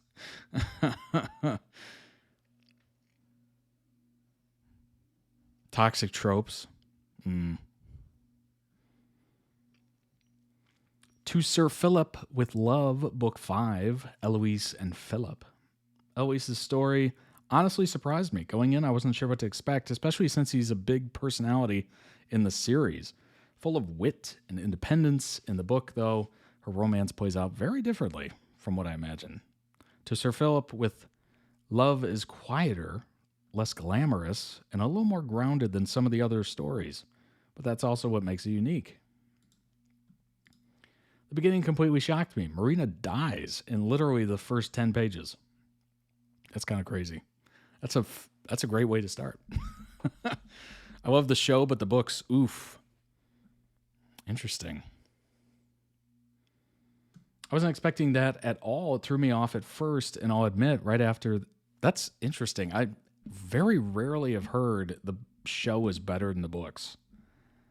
That is like rare air. Feel the same way with The Summer I Turned Pretty, so it's not really anything to do with Bridgerton. Interesting. Marina dies, first 10 pages, boom, gone. Whacked. I wasn't expecting that at all. Threw me off at first, and I'll admit, right after that, the book felt a bit boring, almost too subdued compared to the energy of Eloise in earlier books. But then came Phillips's twins, Amanda and Oliver. Suddenly everything changed. When the story is so special, what made it so special is how it began with letters. After Marina's passing, Eloise and Philip started writing to one another, and those letters built this unexpected bond. Eloise's wit and honesty shone through in her words, and Philip's responses, awkward but genuine, gave her something no one else had. Someone who saw her for who she was, outside of London's gossip. I love that this foundation of correspondence gave their romance such a unique starting point. I like the idea of starting with back and forth. That's kind of interesting. Philip himself isn't the typical Bridgerton hero. He's not a rake, not a charmer. He's a botanist who loves plants more than parties, and I found that refreshingly different. His greenhouses and his passion for studying the natural world made him feel grounded in a way none of the other Bridgerton love interests are. Eloise brought life and laughter into his quiet, plant-filled world. It gave her something steady in return. And then there were the twins. At first, Amanda and Oliver were downright menaces, pulling pranks, testing Eloise at every turn. Eloise, being Eloise, gave as good as she got. What really won me over was the moment when she told them outright that she would never wish to replace their mother, and that honesty is what finally made them trust her. It was such a beautiful balance. She became a true mother figure to them without erasing Marina's memory. Book moments that stood out to me, Marina's death so early. I mean, boom. That's just, first 10 pages is wild. The only season that was worse than the book was Colin and Penelope's. Summer I Turned Pretty show is also better than the books for me. Wow. That's rare. That is so rare. The shock factor was huge. I thought her story might actually play into Eloise's romance, but nope, gone. Page 10. The letters, one of my favorite things about the book, their whole connection begins with words, and it felt so intimate and true to Eloise's character. Instead of Lady Whistledown snippets, this book gives us Eloise's own letters scattered throughout, which added so much personality and context before, during, and even after certain events. That's actually really cool. I like that. You get to see inside someone's mind when you see like intimate letters. Yeah, that is a lovely way to start. Philip's plants. I love that this gruff widower's passion was botany. Gave his character such a unique softness, and you could see how much comfort he found in his work. The twins, of course. Pranks were chaos in the best way. Eloise's honesty with them, especially when she told him she'd never replace her mother, or their mother, was one of the most moving moments of the book. The brothers' attack on Philip. Anthony, Benedict, and Gregory storming in, physically confronting Philip, had me grinning. Protected Bridgerton. Brothers are always a highlight. And Colin, completely distracted and hilariously absent-minded because he just married Penelope. That scene was peak Bridgerton family. Philip helping Benedict and Sophie's child. The moment really changed my opinion of him. Seeing him step in during a frightening moment with their sick child proved he was capable of compassion and would truly fit into the Bridgerton family. What I didn't love. The beginning dragged for me. After Marina's death, the story felt dull. Yeah, that's like going 100 miles an hour and then just slamming on the brakes. It's like, oh, someone died. What? And then it's just like, anyway, it was a Sunday afternoon and a late summer. The trees were rustling, the wind was blowing, and it's just like, okay, we just had someone die. Come on now. Story felt dull until the twins really kicked things up. I also struggled with Philip at first. He isn't as instantly swoon-worthy as Anthony or Simon, and it took a while before I warmed to him. Their trope, Eloise and Philip, are grumpy sunshine meets found family. He's the broody, grieving widower who hides in his plants, and she's a chaotic, witty whirlwind who barges into his life with no apology. It kind of reminds me of the song I Came in Like a Wrecking Ball, Miley Cyrus's.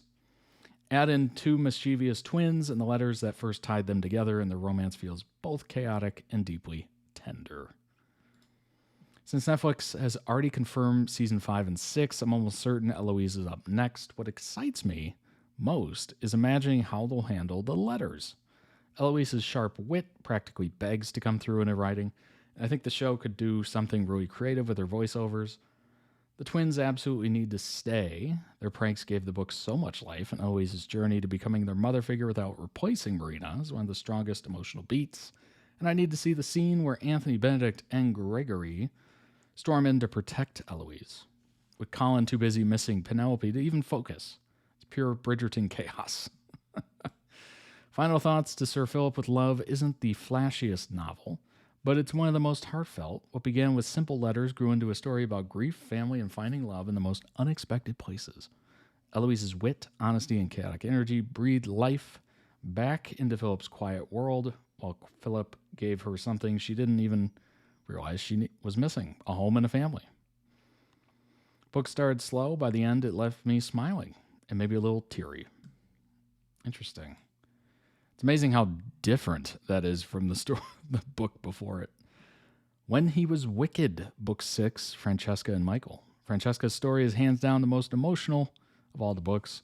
When He Was Wicked isn't the glittering ballrooms and witty banter we usually expect. It's a love story born out of grief, loyalty, and heartbreak.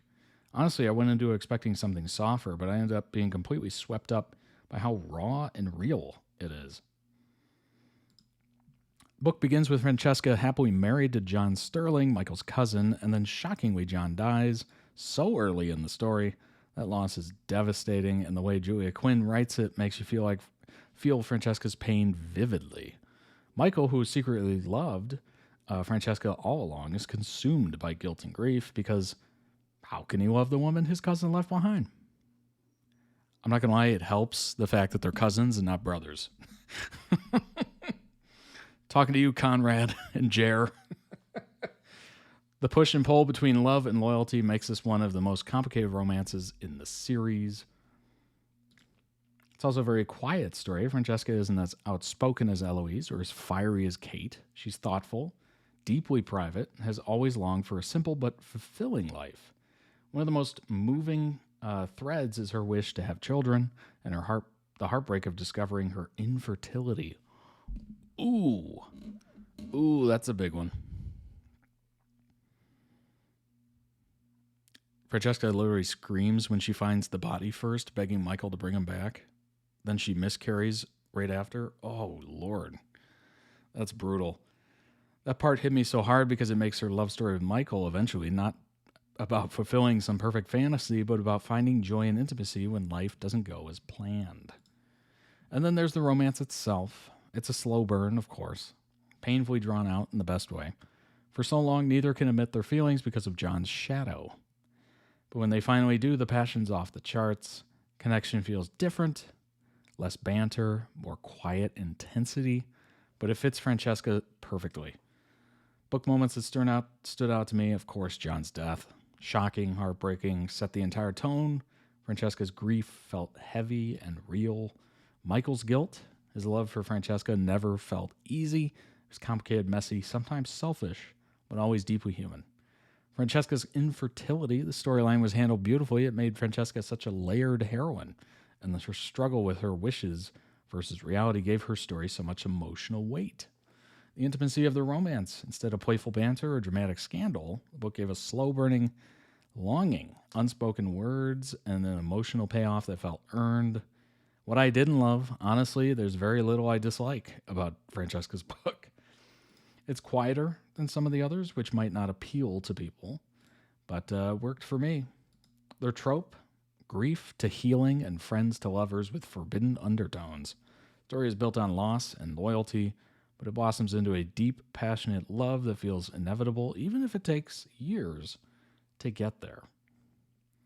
Season 6, Thoughts and Theories, with Netflix confirming Francesca's story will be adapted and Michael being gender swapped into Michaela, it's clear Season 6 will look very different from the book. I think the emotional beats will stay the same. Francesca's marriage to John, his death, her struggle to move forward, but also become one of Bridgerton's first same-sex love stories, which is huge. Few theories for how they might handle it. John's death in season 4 or 5. I think they'll give us time to see Francesca happily married first to make the loss as impactful as it was in the book. Michaela's love story, I'm even having trouble with it. Mirroring Michael's, I expect they'll keep the forbidden love angle, Michaela being close to John, perhaps his cousin still, or maybe his childhood friend, and falling for Francesca long before she feels it back. Infertility storyline, I hope they keep this. Francesca's infertility isn't just a side note. It defines her journey and her wishes for her family and her eventual acceptance of love as it comes. Could be really powerful. He died of a ruptured cerebral aneurysm. Oof, that is quick and deadly.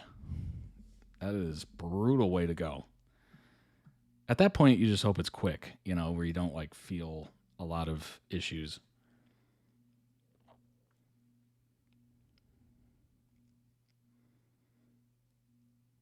Michael almost died when he got Ebola. Dang. Especially, those days, that is not an easy defeat. Tone shift. I think Francesca's season will be darker, slower, and more emotional. Done right, it could actually be the strongest of them all.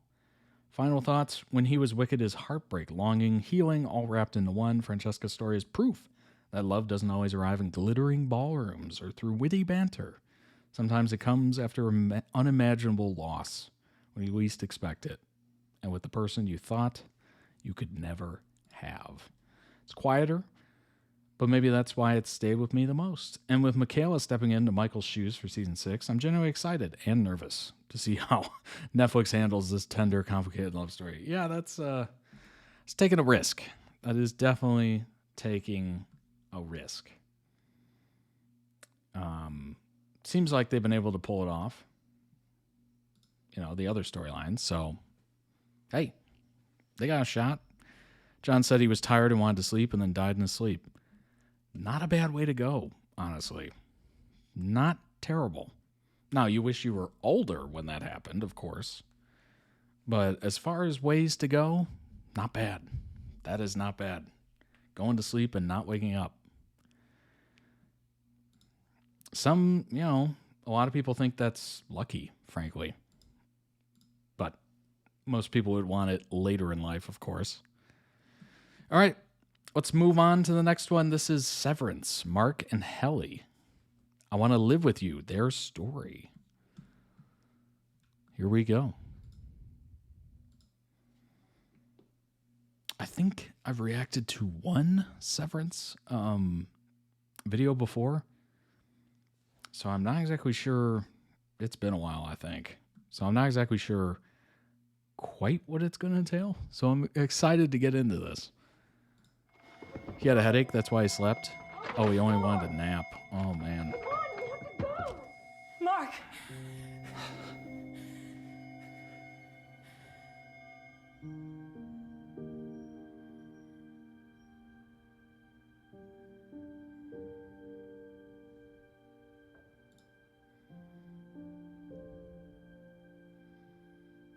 My name's Mark. Who are you? A few years back, I woke up on this table. A disembodied voice asked me 19 times who I was. Ow! Did you kill the voice? Ow. No. Took that right to the face. He became my best friend. So I guess we're not friends. I quit. Guess not. This isn't like hell or something? No. Then why the fuck can't I leave? Mark, I don't want to work here with you. The work is mysterious and important. That's good. That sounds just like me.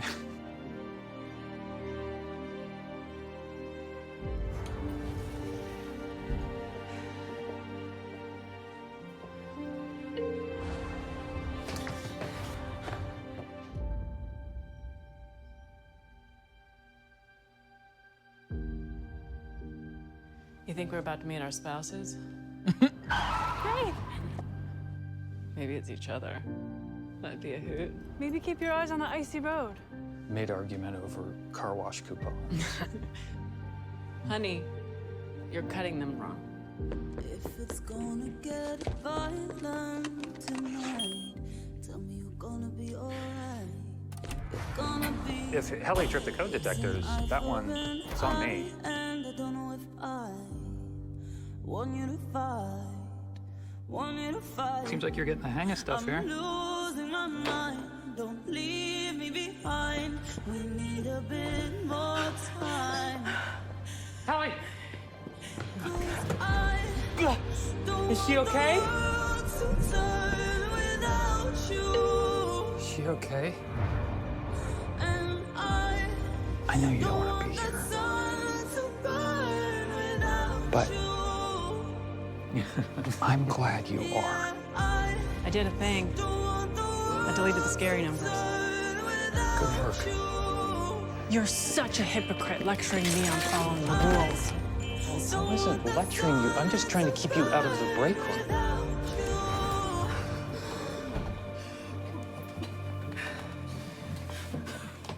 You're okay. Culty Ellie. themes.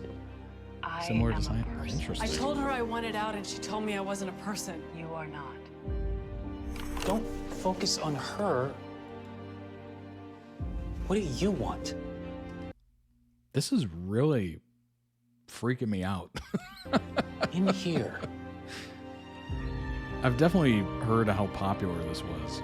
Like, everyone was watching it, apparently. You pretended to care about me pretty well. I think it's an Apple TV show. You're easy to pretend to care about. As are you.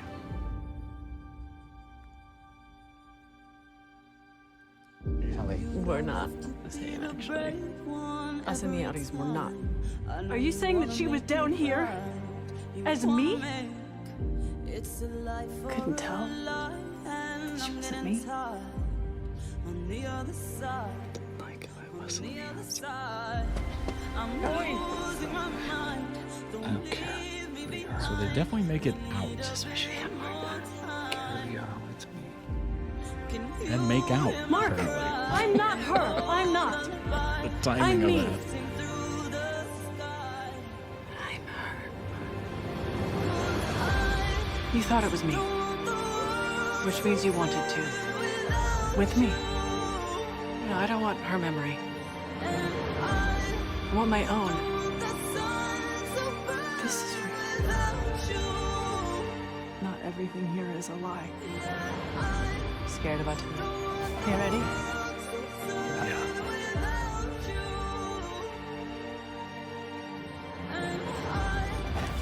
They give us half a life and think we won't fight for it.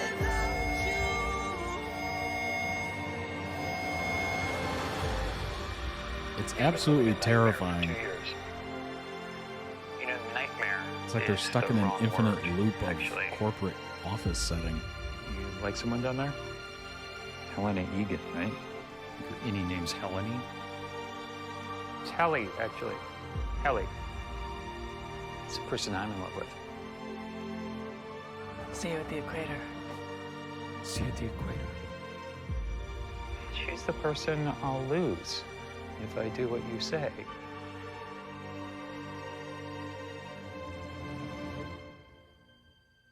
Whoa. You'll have a chance of living. Beautiful cinematography. Like the art direction of this is stunning. Especially for a show that a lot of it seems to be stuck in this very bland space. Whoa. I am definitely interested to read more, which we will do right now. Link down below in the video description. Check it out. Check out their channel as well. They might have other edits that you might be interested in. Wow. Wow. Song went well as well. All right, let's pull up some information. That was trippy, wild, all sorts of things. Wow. That was unbelievable.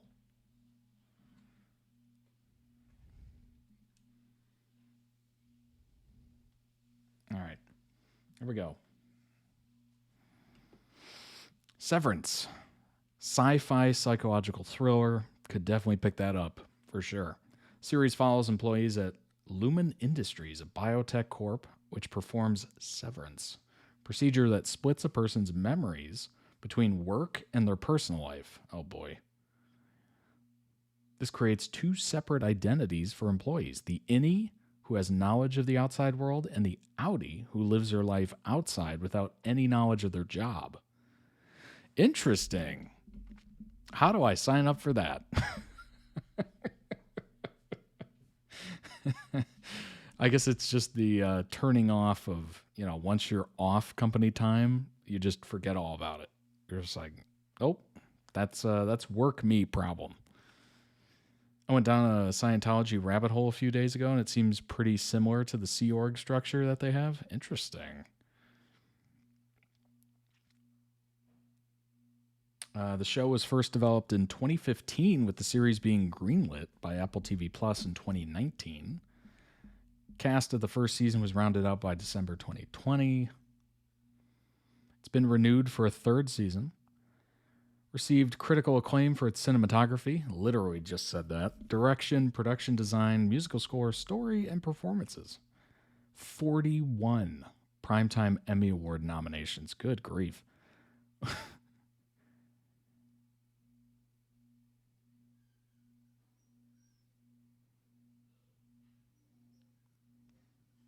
So 2 seasons, 19 episodes, not that much to catch up on if you wanted to check it out. First season had 9 episodes, second had 10.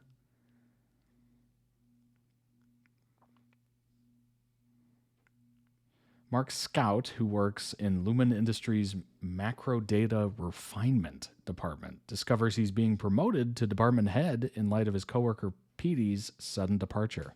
His first task is to orient Helly, the replacement, who wakes up in a conference room with no memory of who or where she is. After being given an orientation and learning her name, she demands to, it's almost like Born Identity, minus all the cool like fighting and whatnot.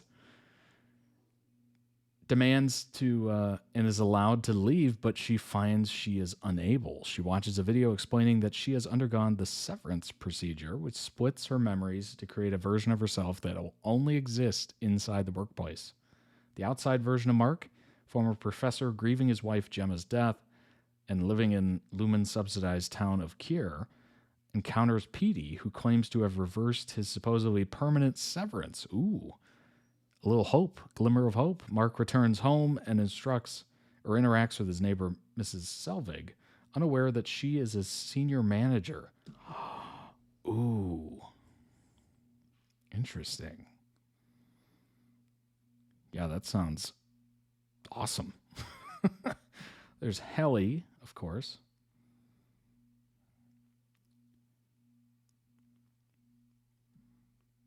One of the series' major protagonists introduces a rebellious and defiant employee, later becomes a love interest to Mark.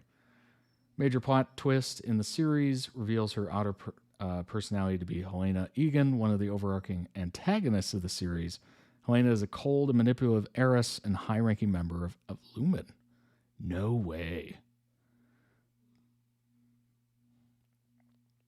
That's wild. That is a crazy twist. Mark, of course, an employee. Former history professor, underwent severance, medical procedure, ensures they retain no memories of the outside world while at work and have no recollection of their job once they leave, essentially creating a new consciousness known as an innie.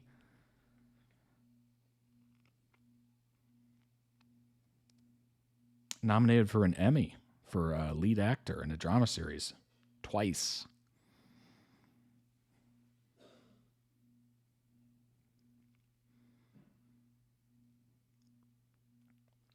Pretty amazing. Very complicated guide to shipping Mark and Helly from Severance. Complicated. What if you had a girlfriend who was also your evil boss, but also, it turns out, your wife, who you thought was just your therapist, is still alive? Oh my God. Now that is confusing. If I had a nickel for every time Adam Scott has starred in a television show where he got caught up in a complicated workplace romance, I'd have 3 nickels. Let's be clear, one of those nickels is extremely more effed up than the other two, because I'm sure you've heard the saying, don't let your girlfriend keep you from finding your wife. It sounds a little like encouraging infidelity, but really it just means if you know the person you're dating isn't going to work in the long run, don't let them stop you from finding the person who will. Break up with Dave Sanderson so you're free to do enemies to lovers soulmate stuff when Ben Wyatt shows up 11 episodes later.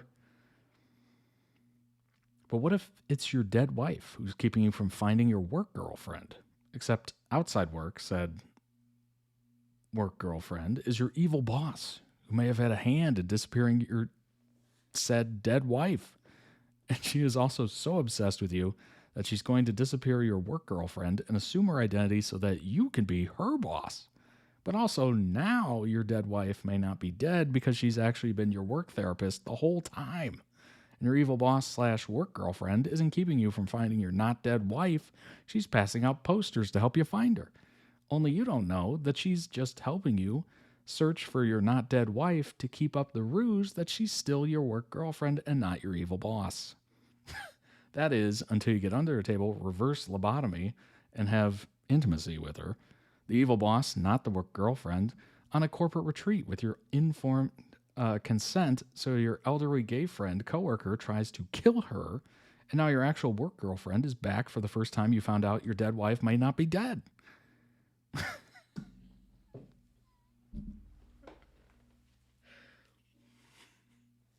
That's crazy. Severance, a show that's mostly about power, class, identity, dehumanization, and grief, and only occasionally about romantic connection, boldly asks the question, what would you do in that situation, Mark? Shipping Mark and Helly has never been easy on account of how their brains were severed by the time they met, meaning they were basically introduced as newborns, who were also in an office setting in which he was her boss and she was always trying to end herself on the job on account of principles. But for the romance lovers among us, this is a dynamic too complex, and thanks to the fumbling chemistry between Adam Scott and Britt Lauer as Mark S. and Helly R, too charming to resist. Oh my gosh. That is so complicated, yet so interesting at the same time. Oh my gosh. No wonder people were talking about this show constantly.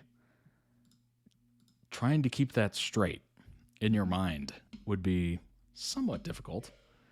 Somewhat. But once you're in it, I'm sure you're in it. Like, that seems like a mile a minute. What's happening? Who's that?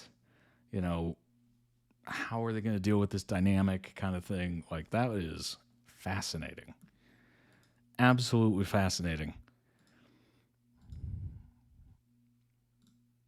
Yeah, I get it. I get it. I understand it. People were talking about that show like it was the greatest thing ever. And of course, it was nominated for an insane amount of awards. 41. 41 awards. That's wild. And how many seasons? 2? 2 seasons. 41 Primetime Emmy Award nominations. That's 20, basically 20 and a half per season. Good grief. That's the duality of Ben Stiller, indeed. Indeed, Chloe. Golly.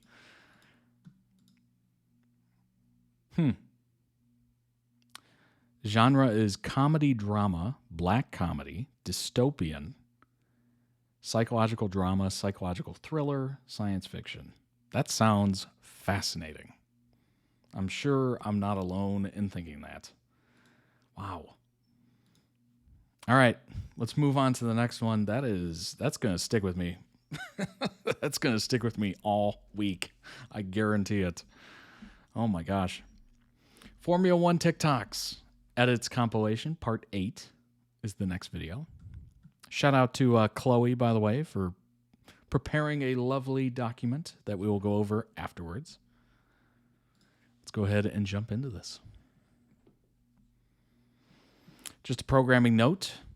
We have one more video after this. It is Belly and Conrad, the Summer I Turned Pretty, and it is a long one. It is their story.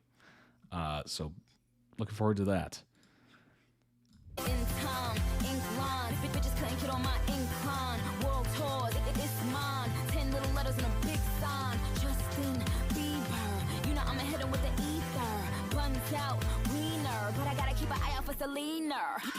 Beauty in the beast, beauty from the east, beautiful confessions of the priest, beast, beauty from the streets, beetle get deceased, every time beauty on the beat.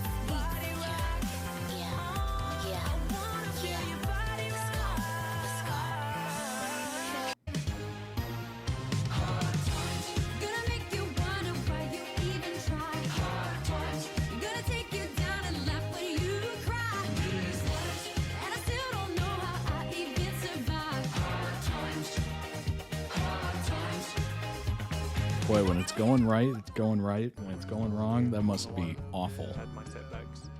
P7 and P6 is a win for me. And now I see everyone else up front. That's okay. I have no chip on my shoulder. It's not like I'm P20. The wild part about this is that you're driving a car or machine. More specifically, you're driving a machine that's built by other people. And then you somehow have to take that machine, hopefully everything's working, and perform. So it's not just you, it's a team, but the actual driving aspect of it is all on you. It's just a lot of pressure.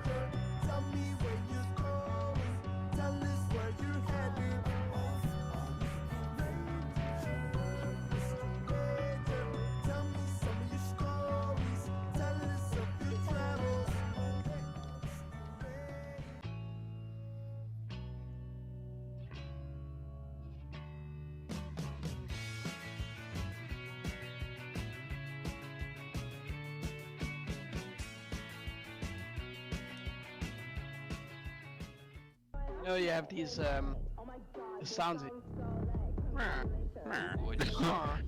Say that again?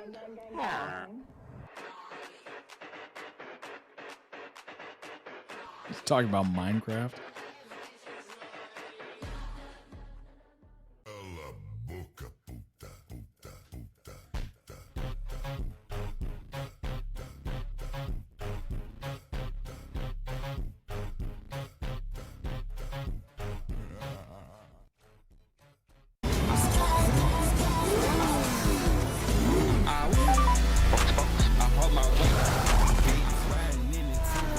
just put it out there. I have no interest in ever doing this shoey. Never. Not even in a new shoe.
The car that was very special, and that week he will be always in my heart. He was good fun. It was good fun to hang out with, and yeah, obviously he's going to be missed a lot. And he was just the guy everyone liked, and that's why it's been pretty tough.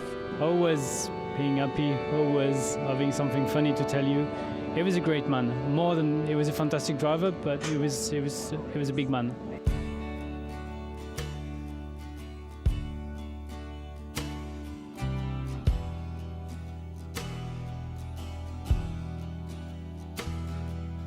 Looking out the door, I see That's so crazy. fall upon the funeral mourners. I think I miss my wife.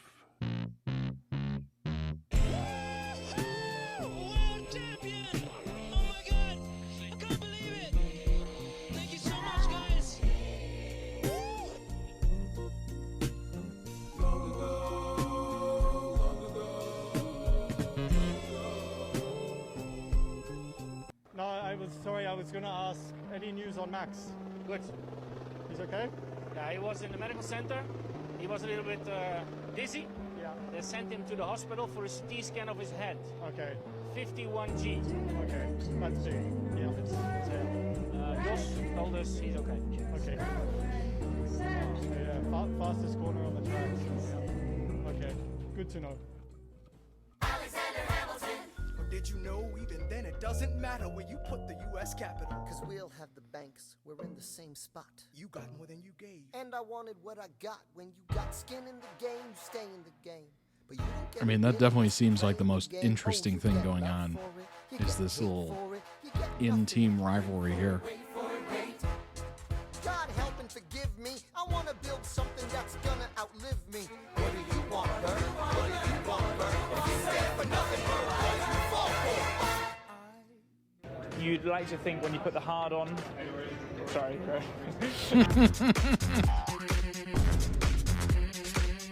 Sorry, you put the what? Put the what in the what?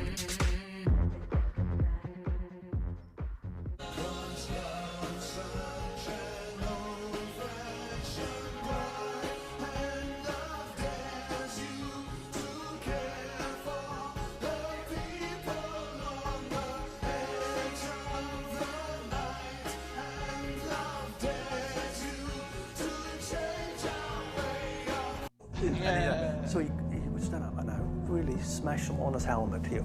Bang! And he was like, but I'm still gonna say I don't care, drive.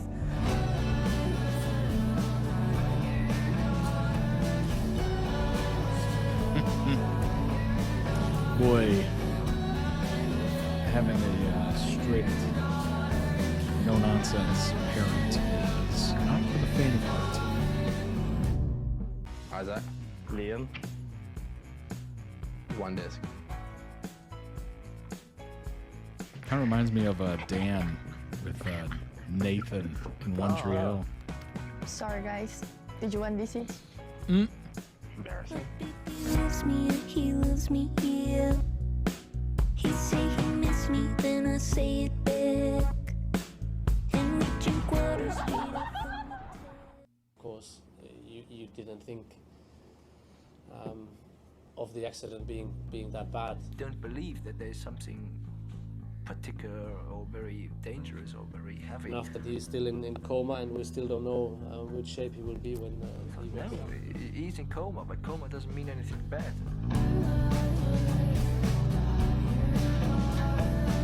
Michael Schumacher's been talking on the BBC saying that he congratulates you. I know he spoke to him just a few days ago. Kind of wild how Welcomes you to this club, and he says that he you just thinks kind of take it many for more granted. world Like championships so many will continue. people tune What does it in mean to to hear these words to someone as you say you looked up to him? racing, whether it's F1 or NASCAR or whatever, strictly to see crashes. And then they get disappointed if there's no crashes. Meanwhile, literally, someone could die on the track. That is, I mean, it's happened before, right?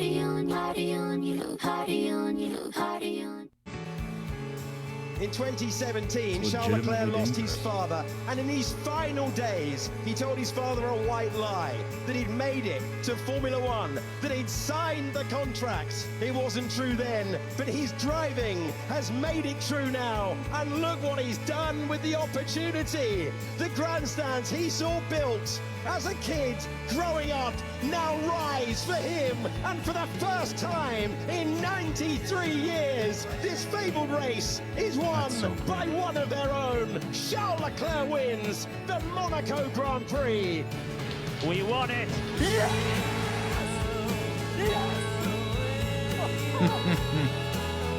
That's such a beautiful story.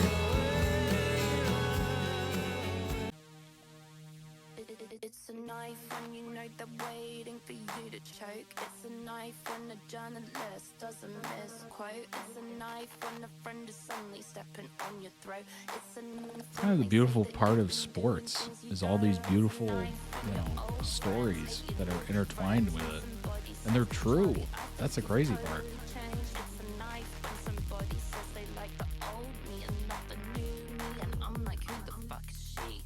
It's a knife when you're finally on top. 'Cause logically the next step is they wanna see you fall. Of course, you have the proteges, which, maybe they had a parent in it or whatever. And then you have the folks that just come out of nowhere, and they're just As long amazing. as I don't get hit in the face with a space hopper. It's part of the beauty of, America's Got Talent, Britain's Got Talent, I think it's called. American Idol, those kind of shows. Where do you want to go They from do like here? the background of somebody. And it's just Well, like, next year I'll be racing in it's really KF, wild when it. and I then can't remember the name of the after person, that, but he was like I'll a try and make my way to janitor Formula or something like that, and then he starts singing, and his voice is like incredible. Or like a teacher who's like, oh, I've been teaching for 30 years, and then she starts to do something, and it's just like the best thing ever. Like, it's just, those stories are so moving. And then you realize, I guess true talent comes from every direction.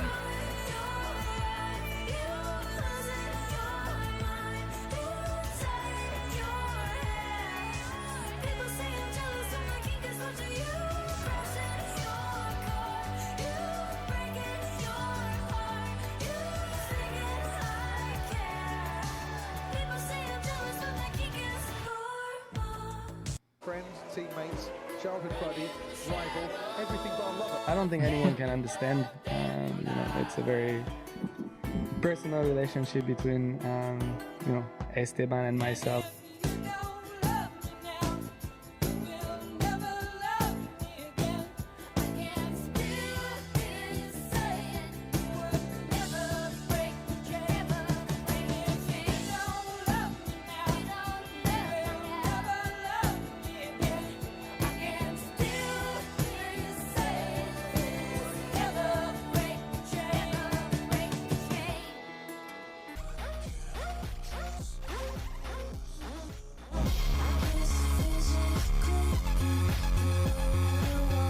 Go-Kart fahren lernen, weil er ein Weltmeister ist. Dann kann er mir Go-Kart fahren beibringen und dann später werde ich Formel 1 fahren und versuchen, Weltmeister zu werden.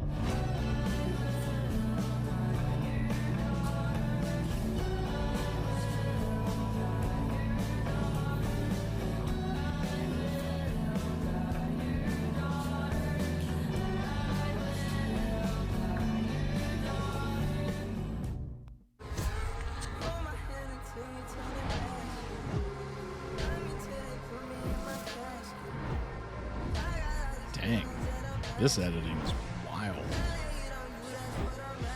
There's also one guy out front that's getting really annoying now. That's an amazing How edit. are doing that? The thing that all his rivals fear is that number one finger being pointed at the camera. Hose man. Hose stay man. We're a two-car team. We've got two drivers that want to compete for the World Championship. That's how we're going to go racing. That's how we've always gone racing. So if that's what ends up happening in 07. You know, we want to give both our drivers a fair chance and let them decide who's going to be the world champion.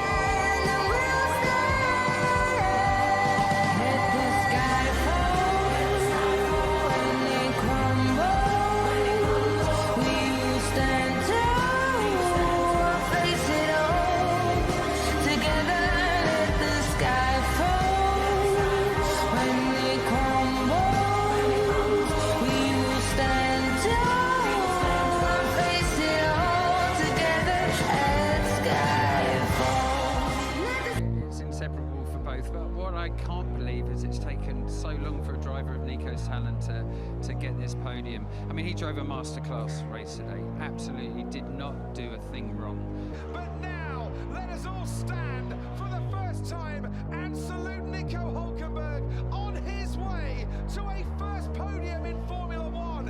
239 That's gotta feel so good. starts, and finally, he gets to stand on the podium. 239. Oh my gosh. Podium for the first time. His record that he didn't want can be wiped clean, and at Sauber they can celebrate. That's wild.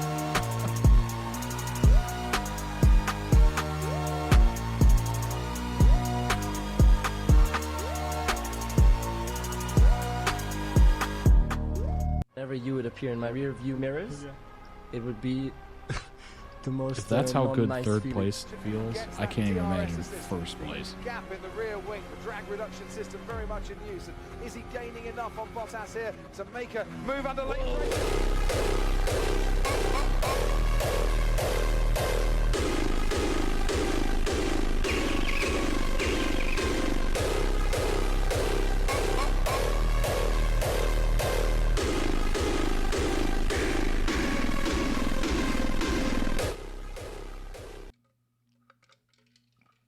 Amazing. Amazing. Speaking of which, there's that video. There's that video. Link down below in the video description for the original video. Go throw out some much deserved love and also check out their channel as always. There might be videos that you might enjoy there. If you'd like to request them, certainly do so. Let's go ahead and check out this doc.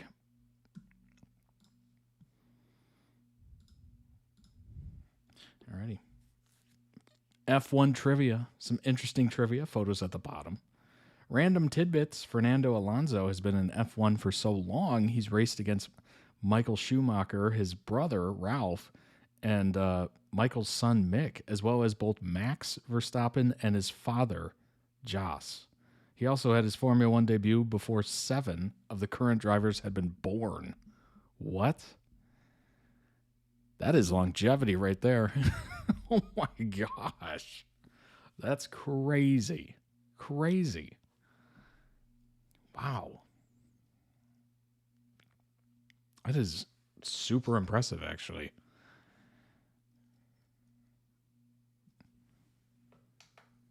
I don't even know how to pronounce this. Jochen Rindt is the only driver to win the World Championship after passing away. What? During a race, a failure caused him to collide with a barrier that was later found to be poorly installed, all while wearing his seatbelts incorrectly. He did this intentionally as he believed it would be easier to exit the car in a fire. The crash unfortunately led to a fatal throat injury. Oof. None of his competitors were able to close the point margin in the remaining races. That's wild. I mean, that's probably the most impressive thing I've read in a while. There are two father-son pairings who have won the World Championship, and both won them 34 years apart. Graham Hill in 62-68, and his son Damon Hill in 96. Keke Rosberg in 82, and his son Nico in 2016. It's very impressive.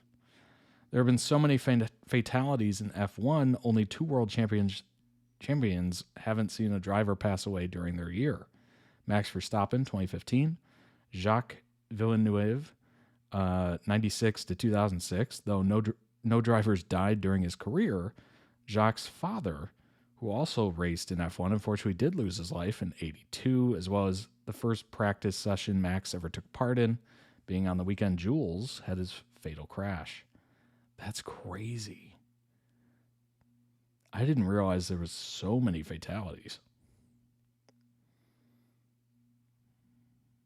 Whoa.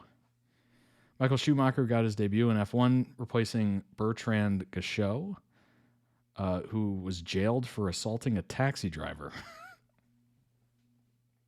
Oh my gosh. An Australian has technically never gotten a podium at the Australian Grand Prix. Daniel did stand on the podium, but was later disqualified. Oscar Piastri and Logan Sargent were close friends as well as teammates and championship rivals in F3, while Oscar clinching the championship at the last race after Logan DNF'd. They both later joined F1 in 2023, but have had drastically different careers, as Logan was dropped in the middle of 24 following poor performance, while Oscar is currently leading the championship. Logan has recently come out of a hiatus taken for his mental health, spoken about how good it is to see Oscar doing well. That's nice.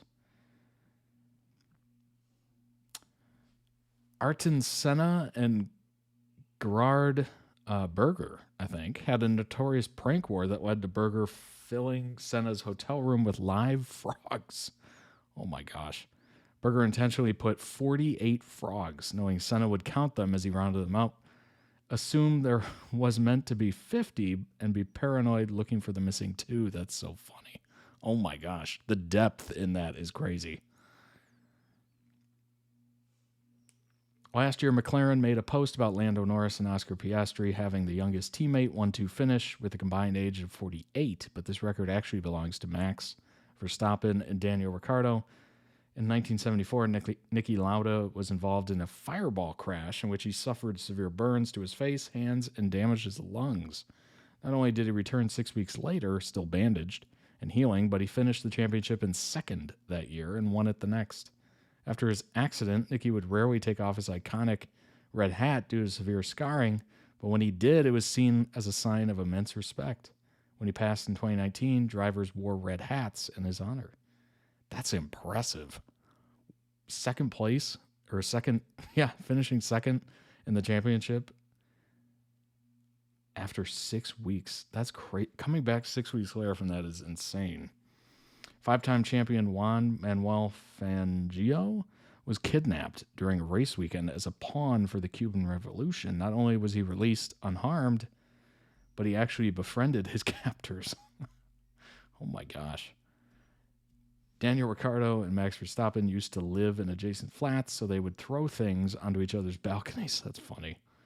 Nico Rosberg was given the nickname Brittany, yes, Spears, by fellow drivers as he is blonde, and they considered him to be very pretty. They went as far as to replace his passport photo with that of Britney Spears one time. It's pretty common for F1 drivers to do helmet swaps at the end of the season. There's an ongoing joke about Sebastian Vettel having a small head since no one else can seem to fit into his. That's funny. Oscar Piastri's race engineer, Tom Stollard, was a rower in the Olympics. He won a silver medal. Holy crap. What a small world. In 1977, Hans Heyer became the only driver in history to get a DNQ, SNF, and a DSQ. Did not qualify, did not finish, disqualified in the same race. After failing to qualify, he snuck into the race until plagued by an engine problem, which notified race directors, and they promptly disqualified him and gave him a lifetime ban. What? That's crazy. That is Looney Tunes. That's so funny. Nigel Mansell was once given a black flag during a race, DSQ. That's what is that? That's disqualified, but ignored and continued on until he took out Ayrton Senna, ending both of their races. Well, you know, he wanted to take out somebody else. For qualifying at the 2019 Italian GP, no one wanted to be the first car to set a lap, so everyone waited until the last possible moment to go. Unfortunately, this didn't work as they left it that little bit too long and desperately raced to try and make it in time, with only Carlos Sainz doing his lap.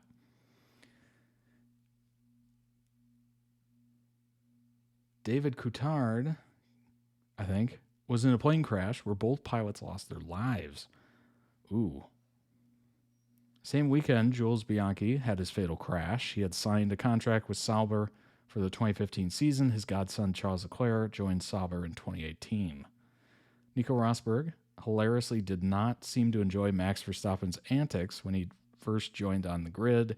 Of course, at the time, Nico was 30 and Max was 17. Meaning he was losing his mind over a teenager, which honestly sounds plausible.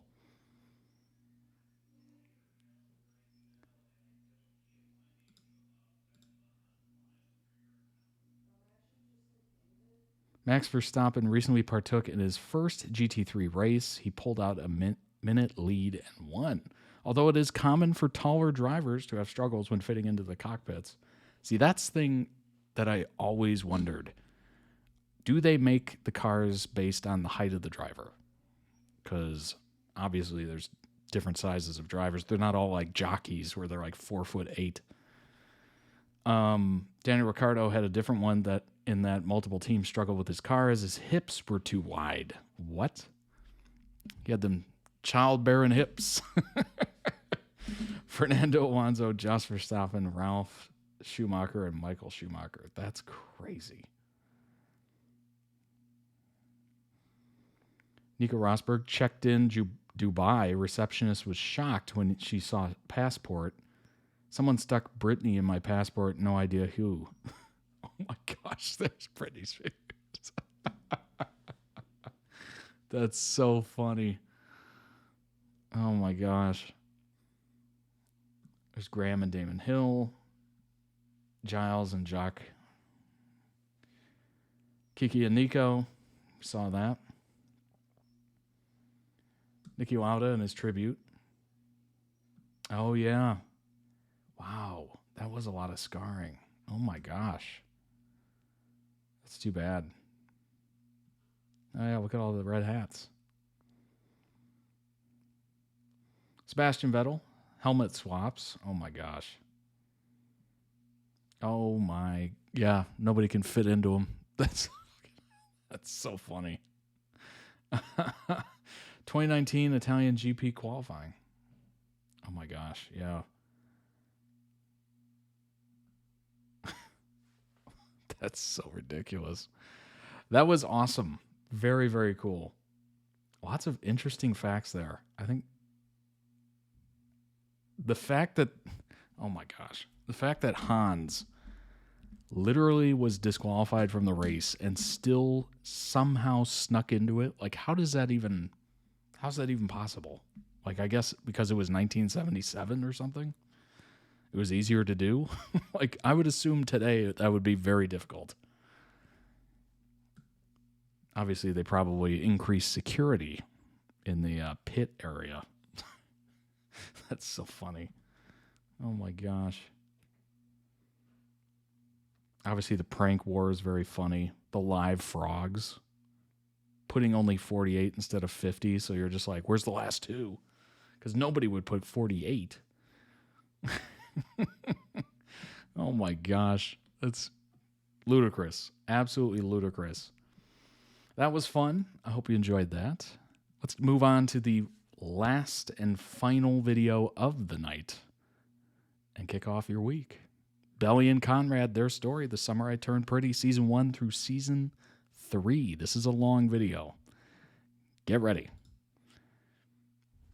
It is 37 minutes long. So strap in, do a little stretch. Let's do a little mid-stretch. Okay. We're ready. We got this. Come on. Here we go. You've been in love with him since we were 12. It doesn't matter what I do. He doesn't see me that way. I liked you better with glasses. Too bad. I like me better without them. Hey, guys. Well, I think it's time for a belly blast! 1, 2, 3! Come on. Yes.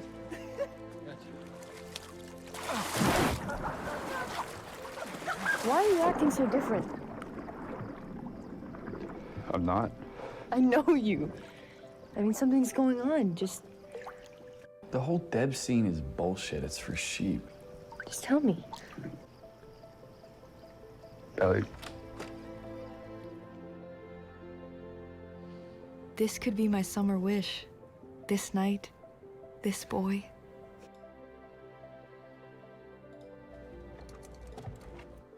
If I can't smoke, then you can't smoke. Same old Belly. We could go to the drive-in. Dude, gross. No, I don't want to watch Belly hooking up with some kid in the backseat of a minivan. Let's go to the drive-in. You guys are assholes. Belly, come on. Please leave. Why couldn't you let me have this one thing?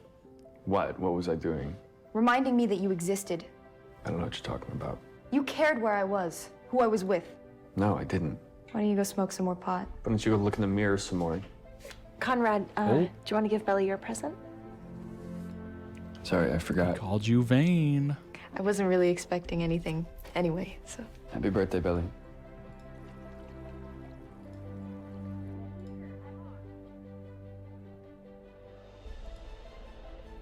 Do you know where he keeps the keys? They should be in his desk. You gotta fold the bottom sheet at a 45-degree angle if you want tight corners. Yeah, not like that. Then help me. Like this, come here.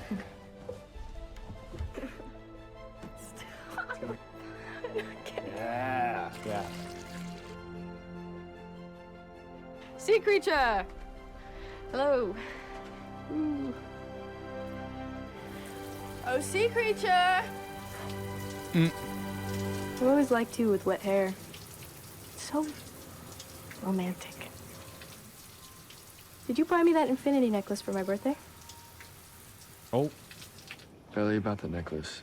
I'm sorry I brought it up. No. I did get it for you. Then why didn't you give it to me? I got embarrassed, I guess. Why?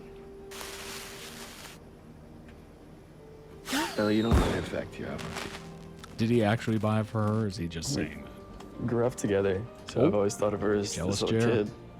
But now, she's not. He did? Okay. You should be with the person I you just really wanted want to be make with. sure. I broke up with Cam. Why? Last night, you and I almost kissed. Did we? I was pretty wasted. I don't really remember much.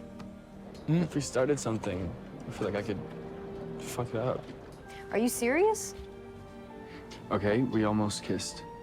What do you want me to say? I'm sorry? Are you sorry? I don't know. Really, I think about you. I do. Like, you know I do. I just can't. I'm not waiting for you anymore. Summer's short, I want man. you to ask Belly to be your escort to the dump ball. Mom, I can't. Please.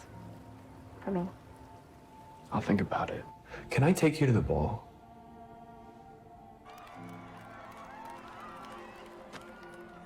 Conrad, I need you to sub in. Did you ask her yet? Ask me what? To be your escort. Really incriminating text from Conrad. Wait, what does it say? My mom did ask me to ask you to the ball, but that's not why I did it. I did it because I wanted to. Oh my God. Belly, concentrate. Hey. This is yours. You don't have to keep it or anything. You could throw it in the ocean, burn Just it. give her the gift receipt. You can return it. Don't want to lose you. It's too late. Cam, Conrad, now Jeremiah. You're playing with a lot of hearts, Belly. Okay, maybe I was being a little fuck girlish, but I swear to you, Nicole, I am completely over Conrad. Like, so over him. Hey, have you guys seen Jeremiah? No. No. No one ever really gets over their first love. For Belly, Conrad is the sun, and when the sun comes out, the stars disappear. I think I remember most of the steps. It's like Gatsby and Gatsby and what's her face looking over the Because you really, green light. really need somebody right now, and I don't want to be the kind of person who takes advantage of that. I don't just need somebody. I need you. I don't want you to need me. That is important context. I want you to want me. I do want you. In this moment, I realized if this can happen, maybe In this anything moment, can. I realized we were infinite. This doesn't feel Does real. that sound familiar to anyone? How about now? Early morning walk on the beach? Yeah. And one thing led to another, and we kissed. Just so you know, Infinity's gonna break your your thing? That's funny. no matter what happens, we'll still be infinite. I love that necklace on you. The call came the second week of September, 3 weeks since the last time I'd seen him. I just can't imagine marrying someone who didn't give me fireworks. I couldn't be with someone who didn't make me feel electric either. Conrad. Belly, I don't think I could ever get over you. And I gotta say, standing in front of you right now, it's torture. Not being able to kiss you. Hi. Hi. I can't believe you're here. Yeah, me neither. Oh my God, it's snowing. It feels good. Yeah, that's because you're cold-hearted. For everyone else, maybe. Not for you. You can talk to me about anything. She's wearing it. Especially Suzanne. Yeah, I'm sure you're right. I didn't know it then, but I was already losing him. Belly, if I stay, I'm just gonna ruin the rest of the night for you. I don't want to do that. Did I do something? Belly, can we please just go outside and talk? Then if you won't say it, I will. So what? That we're over? No. Belly, wait.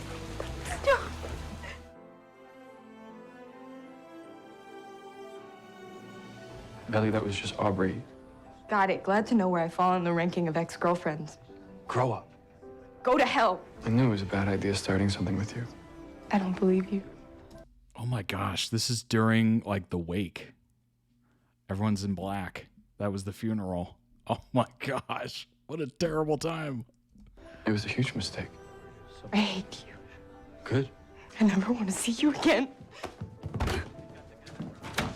I wasn't in Cousins. Conrad and I weren't together. And Susanna was dead. You know, every time I think of him, I still get this, like, pain in my chest. You had Jeremiah, and it just wasn't enough. You had to have Conrad, too.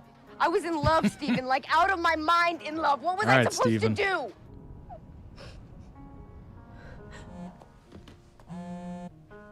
Hi, Jeremiah. I'm so glad. Are you with She Conrad? really likes this family, is what I'm getting. Apparently, he told his roommate that everything is fucked, and then he just took off. What do you mean the house is for sale? What is she doing here? Did you not hear what I just said? We're gonna lose this house. Mom's house. Why would your dad sell this house? He's not. Our Aunt Julia is. Susanna's sister? Half-sister. You're not the only one who cares about this house. If Jer wants to stay here and help figure things out, that is his decision. And you don't get to make it for him. You still pretend you're in the Olympics? No, not anymore. Could you imagine? Oh my God, this scene alone. Could you imagine being Conrad, having an ex, and then having to see her across the way getting all close to your brother? Oh my gosh. Like having to see your ex all the time would just be brutal. That is so awful. Like you can't even escape her because she's at your house. Conrad was unaware for most of the season, thankfully. Oh, that's good. Come on, dude. Is your ego really that big? Or is Aunt it Julia's just... already here. Rougher now that our aunt's stealing our house. I'm not stealing anything. Sorry, who are you? She's my girlfriend, and she's right. The house is not for sale. The games are best of 5 rounds. The first and last rounds, everyone plays. The middle rounds, it's a one-on-one competition, so choose your best fighter. Maybe whichever one of us loses has Jared to and Bowie ride weren't the together Tower yet? of Terror. Gotcha. Is it time? It is time. The Tower of Terror waits. No one said you had to do this alone. It's still insane having to see her. I can keep you company if you want me to. Like, what Belly, are you don't doing? have to We're apologize. done. Please, just Get let me out of say here. this. I never meant to make that day about me. I was having a panic attack. Aubrey was just the one who found me. I really wish it was you. Steven's gonna take a picture. Belly, smile. Ready? 3. You came to me. You fucking begged me for my blessing to be with her. Is that true? Jared, that was between us. Yeah, it's fucking true. I'm not leaving you, Belly. But you already did. I thought that we loved each other. We did. Oh, so he did Guess ask not for a enough. blessing. Whatever you think you saw last night, you're wrong. There is nothing left between me and Conrad. There'll always be something between you and Conrad. Correct. Decided to pull out of the sale. Whatever I said, You were right. I never should have ended things like that. you were going through a lot. But that is no excuse. Conrad, it's okay. I mean, we both hurt each other a lot. And I don't ever want to hurt you again. I don't want to hurt you again either. Friends.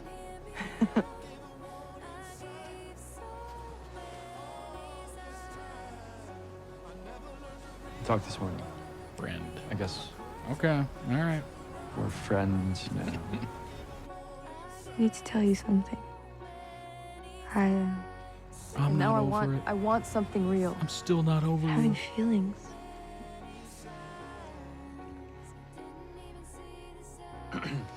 Last night I tried to talk to you about all of this, about how I've been feeling. Okay, got it. So you want to be with Jeremiah now? Conrad, Or are you just doing this to get my attention? are you serious? You really think I would do that just to try and get you back? Mm. The answer is no. This is not about you. I just have one more question. I'm sorry, guys. Belly, which one of us is a better kisser, me or him? Leave her alone, Conrad. Why are you acting like this? Relax, you big fucking baby. I'm just messing with you. Stop chasing after me and go be with Jer. He's the one that wants you. Do you still like her? Because I do. I don't. Not anymore. No, she doesn't care anymore. She's done with me. She picks you, then I'll let her go. Oh, I didn't. oh my God. What an interesting I'll let her scene go. that is. I didn't mean it. What I said earlier, I didn't mean it. I still want you. Of course I do. Conrad. You don't have to say anything. Not right now. I just wanted you to know that. The way the entire fandom analyzed that shot, oh yeah. You should take it. It's still yours. No. I don't want to keep it anymore. We've done this before. It doesn't feel like last Doing time. it again.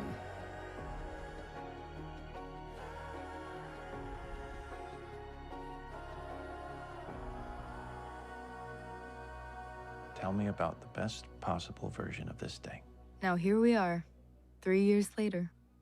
We've known each other our whole lives, and in some ways Season it still feels like 3. a big surprise. And in other ways, it feels inevitable. Steven's next to her looking at us like, you got this. Next to him. Jared, you're never gonna believe it, but I got off the wait list for study abroad. I'm just a fucking idiot and I'm not graduating. Hey, Jared, it's Conrad. Oh, can you answer it? Tell him I'll be there in a sec. What was the news that you wanted to give me? Hello? Belly. Oh, have you ever been in love? Bye. Okay, bye. Yes. How many times? Once. Like how in love, on a scale of 1 to 10? You can't put being Like in love Noah on a and scale. Allie. Who are you on? Okay, but if you had to. 10. Exactly. What did you do? I want to know what you did. We had sex. Fuck you. Can you call Conrad too? Because he just might understand what all this means. Hey, how's Belly? She's fine. Yeah. I got a call from a colleague at She's Stanford. about to be engaged. We hadn't seen each other much over the years. Belly. And we hadn't been alone together since Hey. that day at the motel. Hey.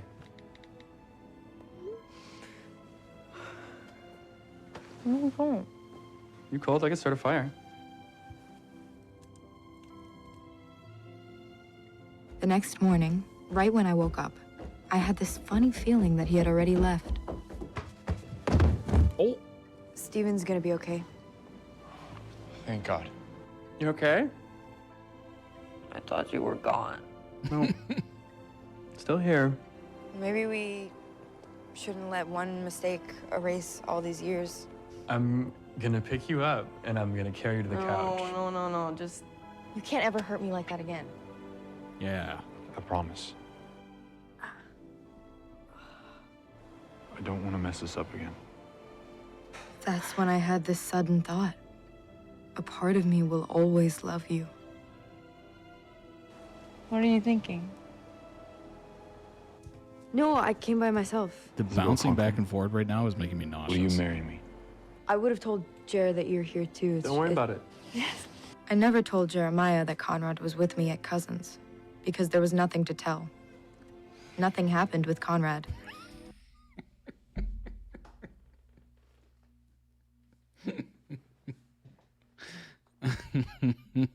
It's how every girl imagines it. Nothing was ever gonna happen. The next morning, Conrad was gone. I don't think it's good for me being around everybody, so. Being around your ex who you're still not over, you mean? Dude, you gotta deal with this. Staying away is just like making it bigger than it needs to be. You need to normalize the situation. How? 2 words. Exposure therapy. Okay. Come on. So they're even, is what you're saying. You got a girl out there? No. No girl. Hi. Hi. Awkward. He and I should say. We're getting married. How are we supposed to do this without both of our moms? We'll figure it out. Did you know about this? No. Belly, I understand that if you decide to do this, I can't stop you. But you need to understand that I won't be a part of it. I will not be at the wedding. So are you gonna be my best man or not? A co-best man. I kind of promised Steven. I mean, you guys are still in college. When you think about it, it's kind of ridiculous. Conrad? He said that us getting married is a little quote-unquote ridiculous. Why does he even care so much? What is his problem? I don't know. It's obviously some big, dramatic Conrad secret why he's still here. Who knows why Conrad does anything? I heard you think we're being ridiculous. Belly, that's not how I meant it. Yeah, okay. Sure, Conrad. You're really ridiculous. He was like, well, when you think about it, it's just kind of ridiculous. Not them talking about him. Oh my gosh. That was doomed. Doomed from the start. I heard Jared has a second best man now. Yeah. I don't think I could let Steven plan a bachelor party on his own. Thank you. Yeah, you were, ridiculously welcome. Do you bake now? You know, only on special occasions. Happy belated birthday, Belly. It's been a week and I can't stop replaying it in my mind. Oh my God, this is giving Gatsby vibes so much. You remembered? I always remember what it felt like to be that close to her again. Thank you. Of course. It was like being hit by a fucking thunderbolt. You seem really busy out there. Yeah. It's a lot easier when I don't have to look at her. Okay, what in the Notebook's going on there? Just re-shingling, no big deal. Have you seen the car keys? I needed... Hey. Morning. Hey. What are you doing up there? I was just... Oh. What have I done? Finally had Conrad POV. Can't you just give me a ride? Never mind. It's cool. I'll take my bike. When Belly needs help with something, my first thought has historically been, how do I fix it? It's not my job to help her anymore. God damn it. Come on, I'll give you a ride. Are you cool if we make one more stop?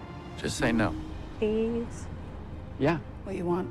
Boutonnieres for yourself and your groomsmen? No. Oh, no. I'm not the groom. Yeah, he's a brother of the groom.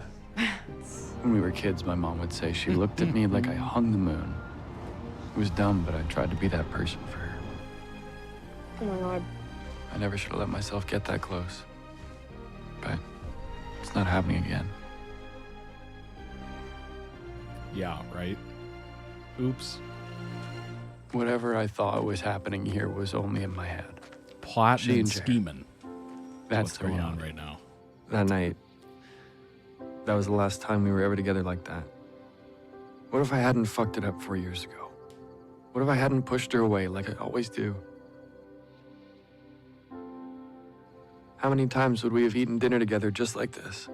I would rather have someone shoot me in the head with a nail gun repeatedly than have to watch him touching her like that all night. Don't watch, dude. And I hate myself for it. I went over and over it in my head. The promise I made to my mom to always take care of Jer. I did lie to Belly, though. Oh, that is... Just that one time. What if I hadn't? Maybe it would all be different now. But it doesn't matter.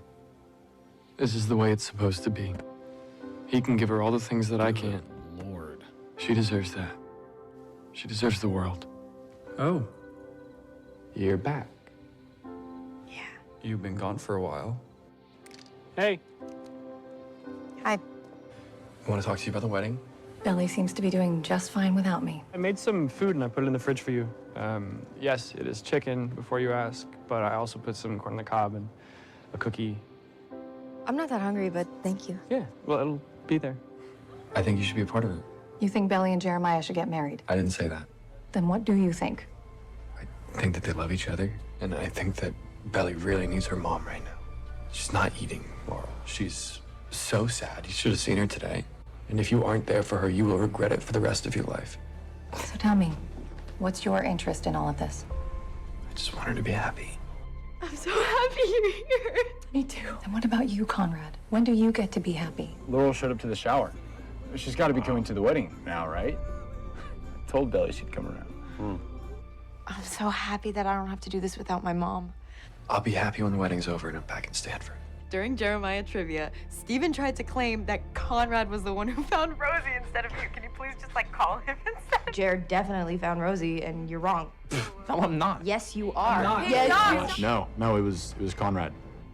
Shut up. I know that Jer found Rosie. Steven is wrong. I don't know what he's talking about. I mean, she slept in his bed, and he cried when the owners came to pick her up. I know, you're probably right. Conrad Beck Fisher, the boy of my preteen dreams. I loved him in a way that you can only really do the first time around. Completely. With every bit of your being. Without even leaving anything for yourself. What's wrong? Just wipe out. Got cut by a fin. Bed? No, I'm not too bad. It's like a dream that happened to someone else. Oh my God, Conrad.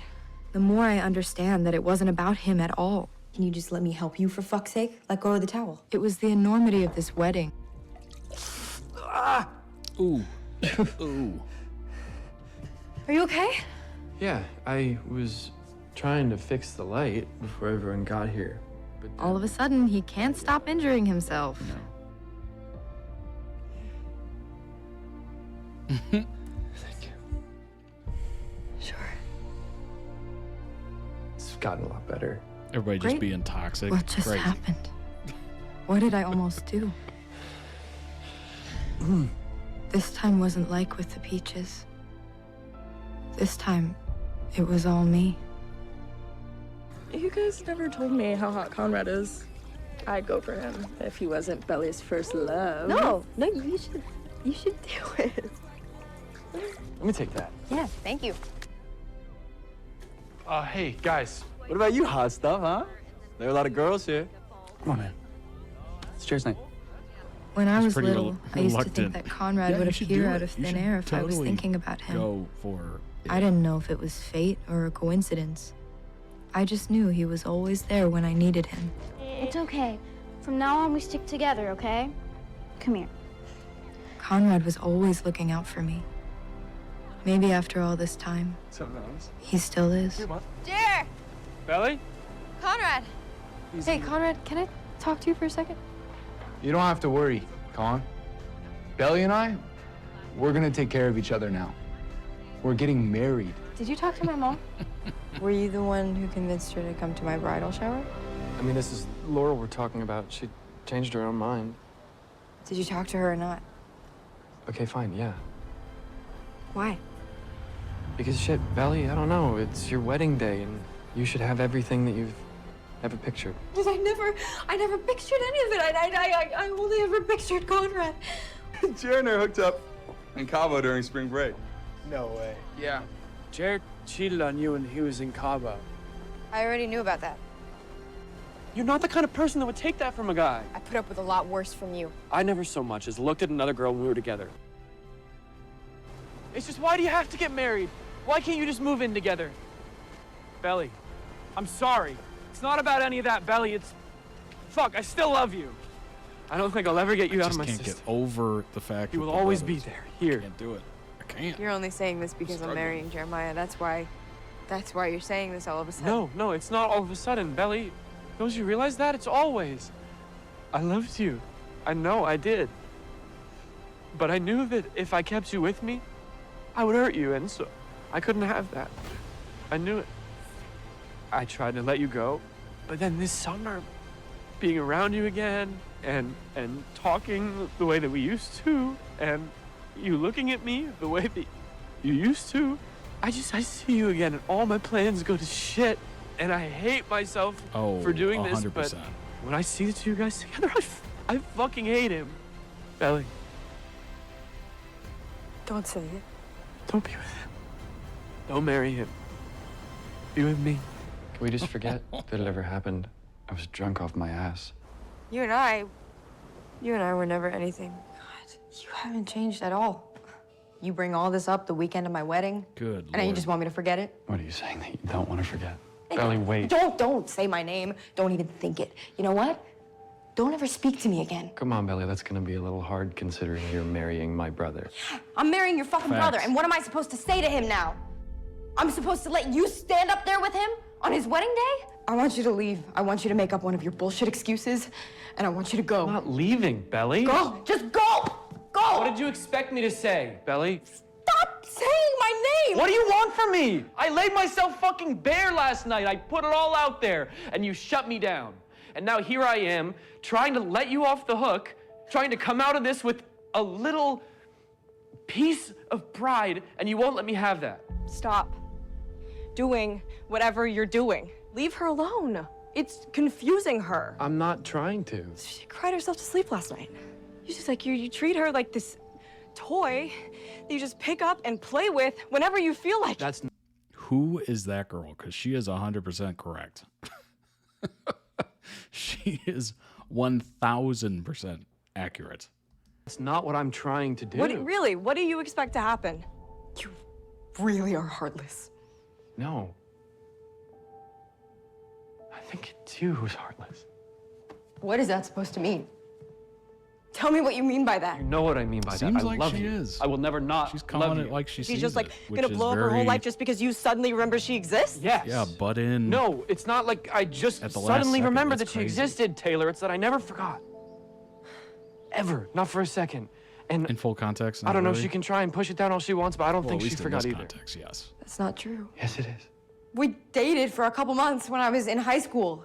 And I'm somehow supposed to know that you're still not over that after all these years? It hasn't been years since Christmas. Christmas, what about it? It feels like it's been years. What about the since day we went to Christmas. Michael's? Or when I cut my leg surfing? Belly. Nothing. I don't think that you're capable of being the person that she needs. And I think you know that. Hey, come on. Bunch of us are grabbing some ice cream. You wanna join? So I would say do the right thing and let her go. Yeah, man, I think I'm just gonna head back to the house. Have it your way. I'm not pretending for you anymore. So first you tap out early on the bachelor party, then you bail on fishing, and... Last night, Conrad told me he still has feelings for me. That he still loves me. He did what? I wanted to tell you sooner. I fucking knew it. I'm gonna kill him. Jer, no, please. Last night, I told Jer so that we could work through it, and we did. Con told you he loved you. Yo, Belly told me what you said. She told Jer, too. Last night, and now he's gone. What do you mean he's gone? Because no one can find him. Oh my gosh. What is wrong with you? I know you love her a lot. This must be really hard. Everybody You seems to be really on the think same she was gonna pattern. change her mind? Belly's waiting for you. Don't keep her waiting on her wedding. Shut the fuck up and don't talk to me about her. Jer, Ooh. I'm begging you, please. You're begging? Why'd you do it? Did it make you feel noble giving her up for me? I know about Cabo, you dick. So maybe I should be the one asking you if you love her or not. I don't think you should do this. Do what? Marry Jeremiah. I don't think that you should. Good, can we go now? Oh. No. Don't couple talk to me more. about who loves Belly more. You're the one who treated her like garbage. You can't be in here. I know. I need to say something to you. You've said plenty. Even now you can't admit how you feel about her to my face. Fine. I love her. I'm not gonna stay for the wedding. I'm just gonna take off now. But she doesn't want me. She picked you. Yeah, she did. I gave you your shot years ago. You don't fucking get another one. Being with you, loving you, it was all worth it. When Conrad Fisher told Dang, a the way girl this he loved edit her, is going, he meant it. I am This is from agreeing with Jeremiah. Isn't that crazy? Even though, obviously, I do not agree with the cheating in Cabo. But you, I need you to look me in the eyes, and tell me you don't still love him. It's kind of amazing Jeremiah, how I love you. you can kind of make whatever you want Yes. the story to be through edits. think it's I'll- kind of crazy. Always love him a little. But he's not the one that I choose. I choose you. I choose us. You can't marry Choose me Paris. to erase him. Hey, did you always hear the best that, man. Billy's in Paris? Hold on, let's get back to the wedding of it all. So, you left Jerry, hopped on a plane, and you two haven't spoken since? Jeremiah. And no. You just left the brother at the airport after he blew up his whole life for you. Yeah, well, I mean, I didn't ask him to do that. What do you mean she's in Paris? She's staying. She's not coming back. She's having croissants. She didn't choose me, but she didn't pick you either. She chose I told her French I loved pastries. Why the hell would you do that? her because I love her. I don't know. I was thinking about maybe reaching out to her or something. Do you think that she would even want to hear from me? I don't know, Connie. I can't speak for Belly. You're gonna have to risk finding out for yourself.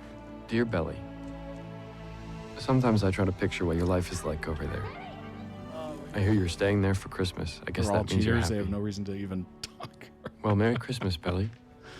I hope Literally all of them. Paris is everything you dreamed it would be. Conrad. This is from Conrad.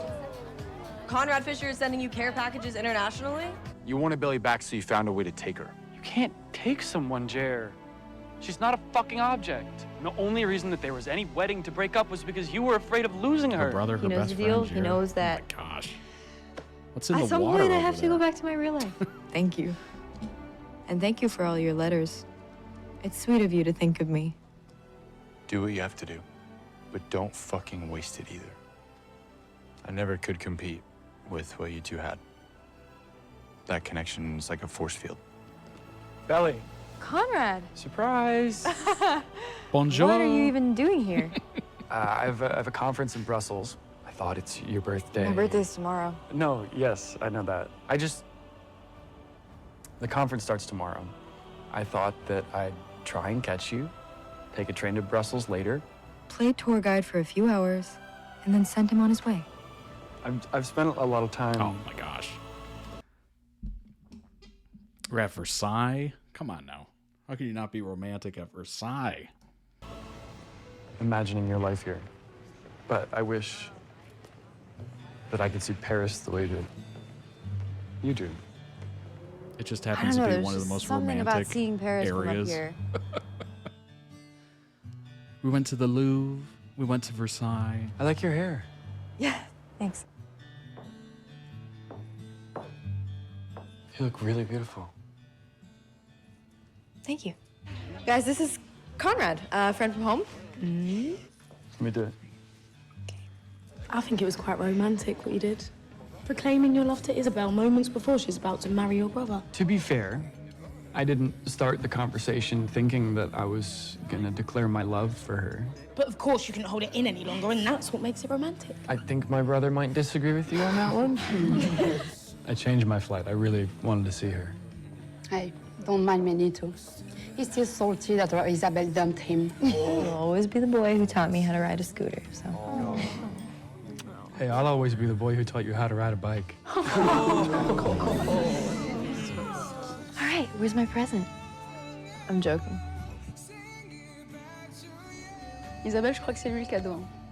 Tu vas le déballer après ou pas? Benito, not your boyfriend. I never said he was. I thought you said marijuana messes with white matter. You said marijuana messes with white matter. Do you memorize every single thing that I've ever said? Do you memorize every little thing I've ever said? Yes. You are not hiding out. You have made this amazing life for yourself, and I'm just happy I got to see it. Me too. There's a full moon tonight. I like being under the same moon as you again. Oh my gosh. Belly, would you dance with me? Do you remember the last time we danced? Prom? Not my finest moment. You know, for a while, your letters kept me going. I read them over and over and over. Why did it take you so long to write me back? I wrote you every day. Because I had to move on. And have you moved on? I used to wish for you every birthday. Thanks, that will be forever. You and I. You show up at my door unannounced on my birthday. What even was your plan? I didn't have a plan. I thought I wanted to see you. I wanted to tell you. Tell me what? That I love you. And? And I wanted to know if any part of you still loved me. You don't love me anymore? I've No, she always loved doesn't. you. That's the problem. If I met you for the first time tonight, I would love you. Come on, Conrad. I mean, how do you know that? Because I've changed everything about myself, and the one thing that never changes is that I love you. I wish that I could be as sure as you, but I can't. Oh my All gosh, this that's like time, an I Instagram wanted filter. to believe I changed, that I'm not the same girl I was. Golden hour But I at am the still Apple her. Orchard. And was that girl so bad? She followed her heart no matter what. And despite all her mistakes, I have to believe she's still worthy of love. I still love her. And I still love him.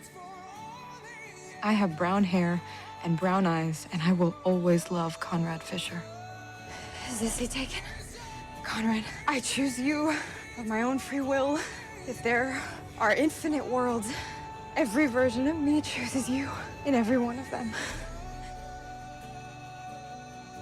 And just as it always had, the beach house held a million promises of summer and what just might be. I love you, Belly. I love you too.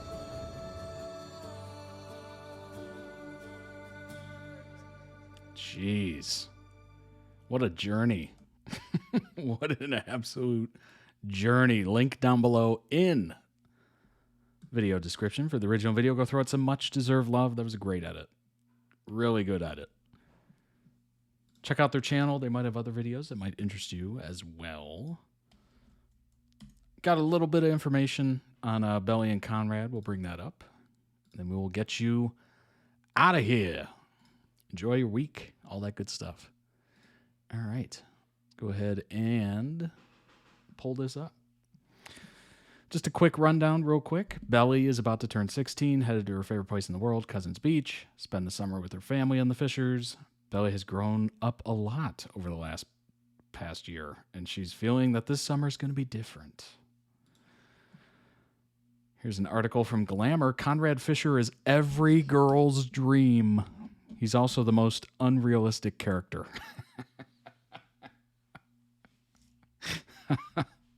I like that. Sorry, Connie baby, but someone had to say it. There are internet boyfriends, and then there's Conrad Fisher from The Summer I Turned Pretty. I mean, how could any woman attracted to men resist? Conrad is gorgeous, yet bashful. He's a nerd in the body of a young Leo DiCaprio, a guy with the face of a male model who loves his mama and just wants to be understood. He's thoughtful, he's caring, he's smart, he's an actual doctor to be. At the tender age of 24, he has more emotional intelligence than most of the male population combined, myself not included. He is in therapy, and he likes it. And while his incredible looks, charm, and overall essence mean that he could probably have any girl he wants, Conrad is better than that. No, he has spent nearly 5 years yearning for one special girl, Belly Conklin. Sure, she's getting married to his younger brother. But Conrad can't help but carry a torch for his childhood friend turned happy high school love, no matter the odds of their story having a happy ending. It's no wonder that practically every woman alive is thirsting for our beautiful, sweet, emotionally intelligent king. He's the perfect boyfriend. Too bad he is the most laughably unrealistic character to perhaps ever be on TV. Let's be real, ladies. Come on, ladies. Listen up. A man like Connie baby does not exist. That might be hard to hear for some of you. That may be why we love him so much. He's a man written by a woman who is unsullied by the forces that make gender relations and dating so hard in this day and age. Like the manic pixie dream girl before him, Conrad has emerged during this fraught time period to fulfill a specific female fantasy, one that is so potent because of how far from reality it is. Look, I was once 22. I get it. What young woman doesn't want a guy who only has eyes for you, who believes in a soul connection rather than a physical one, who instead of texting you up at 3 a.m. is writing you love letters. Letters! Handwritten letters for months. I wrote you every day. Notebook. Even though you never answer.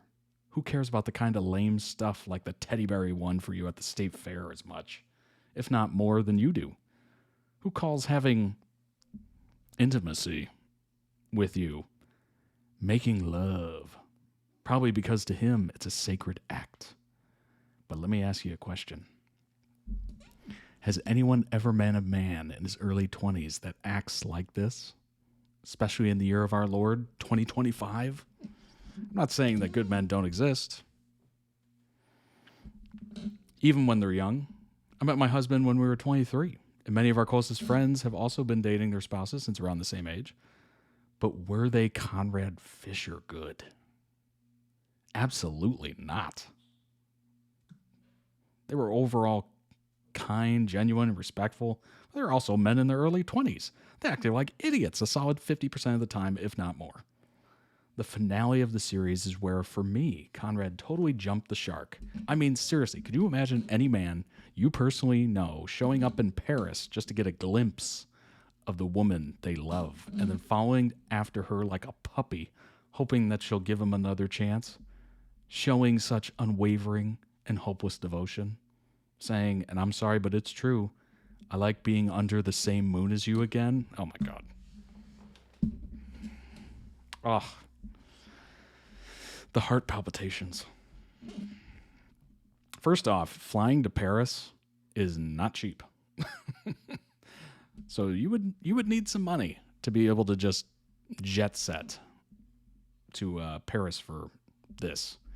I'm not saying it's right or fair. I'm saying it's reality. Masculinity is a prison, and even the most emotionally attuned men seldom put themselves out there in a big way due to societal pressures of how they are supposed to behave. Grand romantic gestures, we're lucky most of the time to get a text back.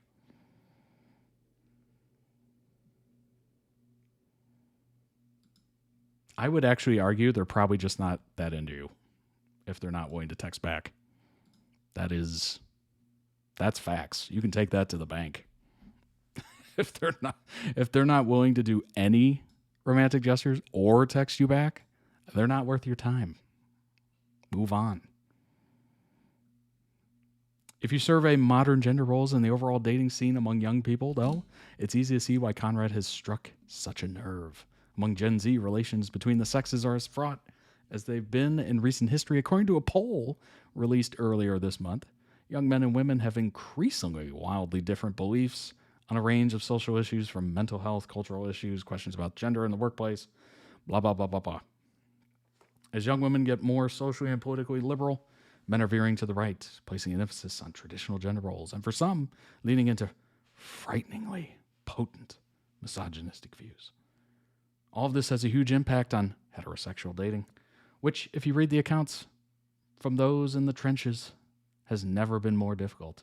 Young women consistently vent online in IRL about the hardships of finding an emotionally available partner. It's even the theme of Sabrina Carpenter's latest album, Man's Best Friend, whose lead single, Man-Child, exemplifies the frustration she and other women of her generation have with the men on offer. Given this context, it's no wonder that the lore and obsession of Conrad. That's why everyone and their mothers tuned in for season 3, and it had like 70 million viewers altogether. This has led to the show's fandom, in a large part, viewing him as not just the most beloved character, but the protagonist. While a lot of fans' conversations in the previous 2 seasons were about whether they wanted Belly to end up with older brother Conrad, Bonrad, or younger brother Jeremiah, Jellyfish. Oh my gosh, that is a wild name. The Jelly stands have been largely silenced. Now most of the fan discourse online is about Conrad and how unappreciated he is by both his brother and Belly.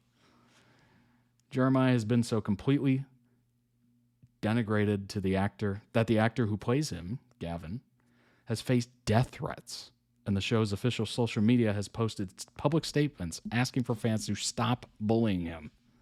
That's crazy. Okay. We're getting into the realm of toxic fandom. You know, we've seen that multiple times on this channel, or seen examples of it. That is crazy. That is an actor, a real human being, not a character. That's nuts. Those people need to be arrested for especially doing death threats. Like, that is arrestable. The ironic thing is that, if anything, Jeremiah's actions are pretty normal for an average 22-year-old guy. He's selfish, a bit manipulative, and when he's on a break, it takes him 2 seconds to sleep with another girl in Cabo. I'm not co-signing this behavior. I'm just saying, hey, what happens in Cabo clearly doesn't stay in Cabo. According to Han, dichotomy between the brothers' maturity wasn't meant to vilify Jeremiah, but is actually a realistic depiction of how young men mature. Conrad, she tells Glamour, simply had more time to work on himself, deal with his grief from losing his mother, and with his anxiety disorder, and is now a more secure place than Belly, who is still figuring herself out. Quote, I think for this story's purposes, they are now at the same spot and have both grown, but I don't think that means Conrad's a perfect person, nor do I think that means he quit therapy and no longer has anxiety. I think it's something that you live with and figure out how to manage, and we saw him managing better and learning how to communicate better and being more vulnerable, just as Belly will continue to have her struggles. I don't agree, but season 3 was very much Conrad-centric in the sense that because of the narrative, we didn't get a lot of Belly's narration to signify that she's lost herself in Jer. Normally, we would have a lot more narration, but it's still Belly's show. It's just that we were all rooting for Conrad to get the girl. Interesting. Sorry to Jenny, but I just don't buy it. To me, Conrad is wholly fantasy, the dream man for the millions of Gen Z and millennial and even older.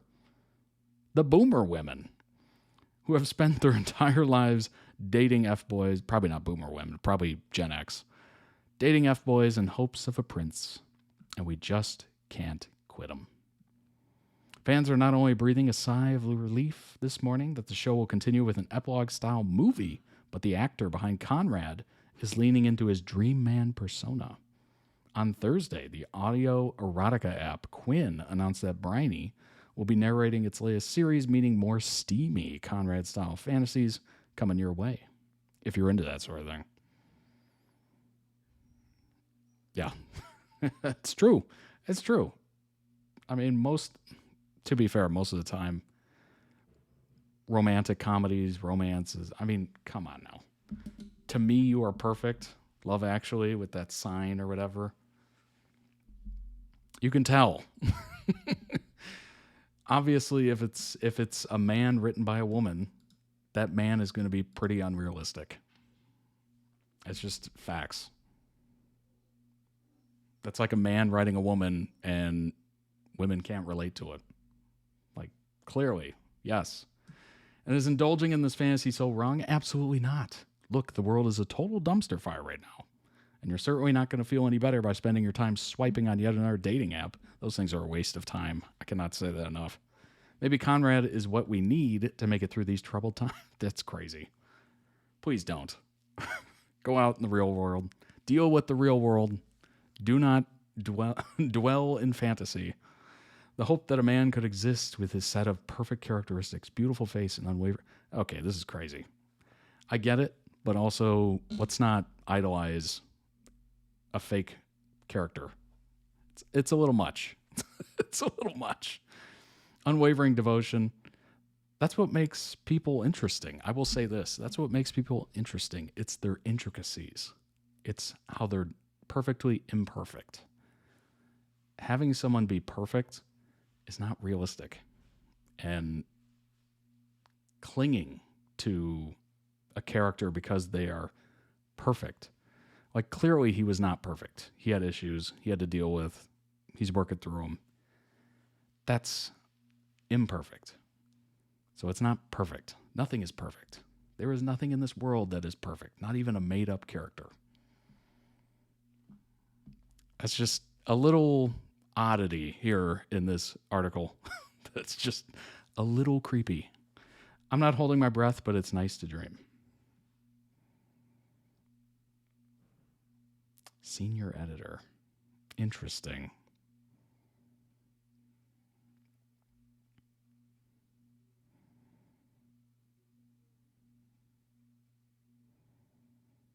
Very interesting. Belly and Conrad.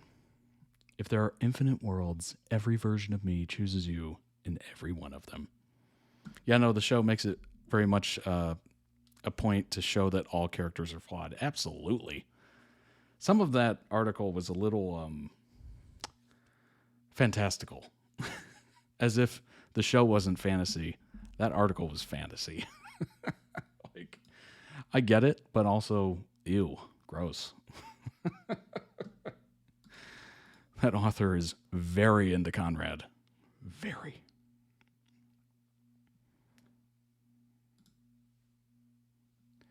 I don't just need somebody. I need you. I don't want you to need me. I want you to want me. I do want you. All right, so we have nothing about the movie yet. That's interesting. That's going to be very interesting to see what that's going to be like. I wonder when we'll finally see like a theatrical trailer for it. Should be kind of interesting. Probably not anytime soon, but that's kind of unfortunate. Article was wild. Oh my gosh, it was a love letter. That was an open love letter in that article to a fictional character. I could say something about the author, but I won't say it. I will not say it. I will just let it go.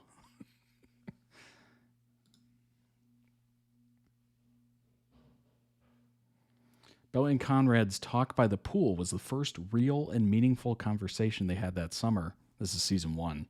Belly is initially confused at why he's smoking that smoke, if you know what I mean, which was something that he wouldn't do before, and he stated multiple reasons why. Belly reiterated some of these reasons, such as smoking was not what real athletes put in their bodies. That's funny. Conrad points out he's not an athlete anymore because he quit playing football. Another different thing about him this summer, Belly confronts him about why he's acting so different, and she pleads with him to tell her. Conrad was about to say something, but was interrupted when Stephen and Jeremiah calls him to go to the beach bonfire. He goes with them and leaves Belly alone in the pool. I believe the movie might be like The Wedding or something. Ooh, okay. I love Conrad too, but my God, yeah, it was a bit much. The glaze was real. It was like a glazed donut. That was crazy. At least he remembered infinity. Doesn't he know? For him, I would have traveled endlessly around those curves. Oh.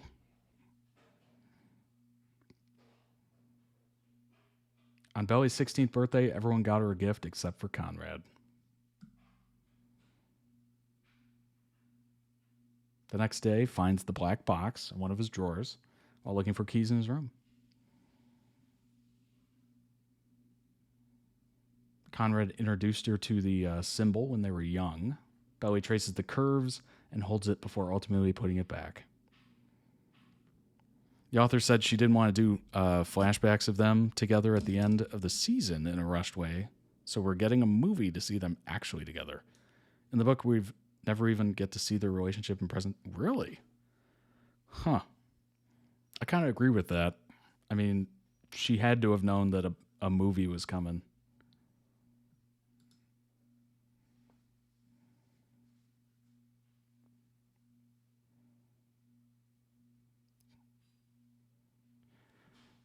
I don't know. Does 3 seasons seem like enough? I don't think it does. So maybe that's why she kind of held back on it.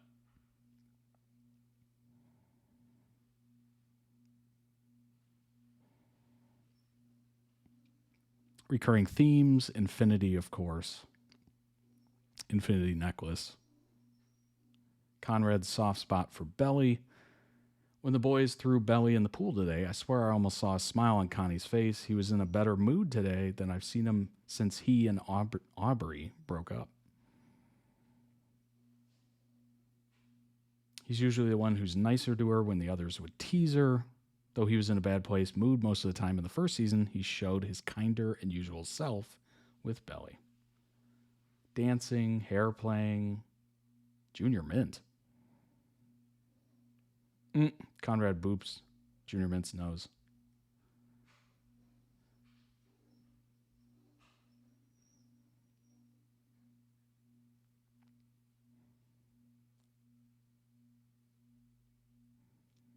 Stargazing, moon gazing, Sour Patch Kids. Oh, who doesn't love them? Not to Belly, she thinks Swedish fish tastes like candles. They're acquired taste. They knew the movie was a thing since filming season 3. Oh, that makes sense. Okay.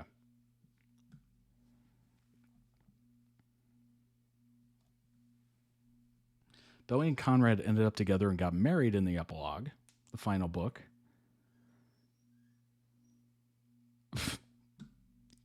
The guy who played Conrad is Team Conrad. Come on now. Yes, of course.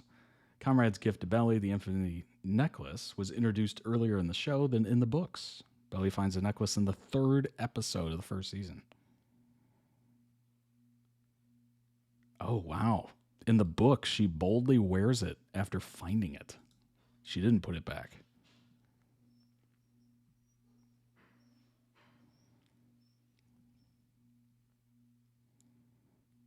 Total of 15 different Taylor Swift songs were featured.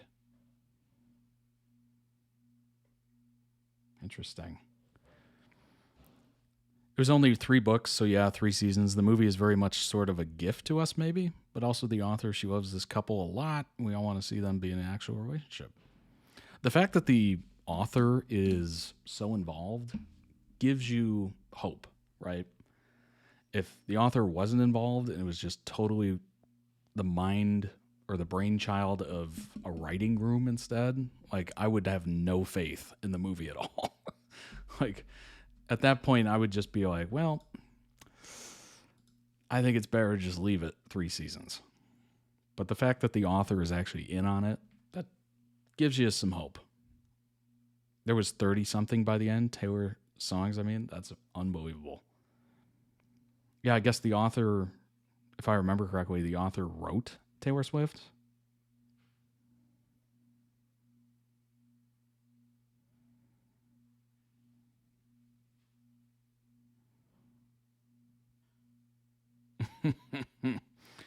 In Summer Heat, Belly drunkenly confesses she liked his hair wet, saying it's romantic. He dismisses it at the time. He can be seen having wet hair when he went into Belly's bedroom the next day. That's funny. Taylor likes to support women's endeavors. That was very interesting. That was a very long, long story. Now, of course, with all edits, there's context not in it, which can make it seem like one way when it's actually another, which is, that's life, right? But, yeah, that's always interesting because you can't put everything in it. You might as well just put the entire show and upload the show, right? Like there's always going to be missing pieces. But it's very, very interesting. It was an interesting story from what we saw there. Obviously, there's some glaring plot holes. It made it seem like Conrad was just kind of toying with her, which apparently is not the case. But just judging based off of that edit alone, it seemed like that. And it made, Steven and her friend kind of seem like they were trying to protect her. And it's just, man, it's like a documentary, right? It depends on who the editor is and who the director is, kind of thing. And there's always a message behind any sort of edit or documentary. So who knows? It didn't show Jer and what his part is in it. It looked like it was all Conrad's fault. It did. It absolutely did. So, you never know. You never know. You cannot judge a book by the edit's cover, if you will. But that was very interesting. Very interesting. I like the tone of the show. I think it looks beautiful. Like a lot of those scenes were just stunning. Like that, I mentioned it, the apple orchard literally seemed like it was a photo shoot. Like it was beautiful. Seems like the dialogue's good. Like it didn't have like that cringy Twilight dialogue, which is fantastic. The actors are actually like really good. I don't know exactly what their, past background looks like, what they've been in before. But they seem believable. They seemed actually believable. Season 3 was especially pretty. Yeah, it looked good from most of those shots. And obviously they got very attractive actors to play these parts. Most of them were newbies? No way. That's surprising. That is legitimately surprising for how good they looked. Most of them came from a theater school. I'm impressed. Wow, they nailed that. They nailed the acting. They nailed the dialogue. Like it wasn't awkward or forced. At least in the edit, it didn't seem that way. Which is not something that can be said for a couple popular things I can think of. Number one being Twilight. That first movie, it was just very awkward to me. Hunger Games was kind of awkward to me. Like the dialogue just seemed a little weird. I don't know why, but that seemed much more natural and realistic. Interesting. All right. That was awesome. I got to see more of it. That was great. I'm not sure if we have any more. Maybe we do. We've been on kind of the Summer I Turned Pretty spree as of late, which has been fascinating. It's definitely one of those shows. Obviously, it captured a huge audience. And it is one of those shows where I would be, there's more. All right. Sounds good. It is one of those shows where I would probably watch it. Just because, I don't know, I kind of like these shows. These kind of like teen love and drama and stuff like that. Like I love that stuff forever. The OC. What else am I watching? I guess Smallville to a certain degree, between Clark and Lois and all that stuff. You still have mine and Luke's to do? All right. There will be more. You heard it here first. There will be more. Summer's not over. Summer is not over. But I hope you enjoyed that as much as I did. Links all down below in the video description for all the links you saw, all the videos we saw today. Subscribe, follow, all that good stuff. Check out toddreacts.com if you too would like to request whatever. You know, however you want to guide the stream, I'm totally up for it. So you literally control where this goes. So toddreacts.com, all that good stuff. And I hope you have a wonderful, wonderful, wonderful week. Whether you're back at school, whether you're working, whatever. Stay safe out there. Thanks for hanging out. And I will see you all Friday. Bye-bye, everybody.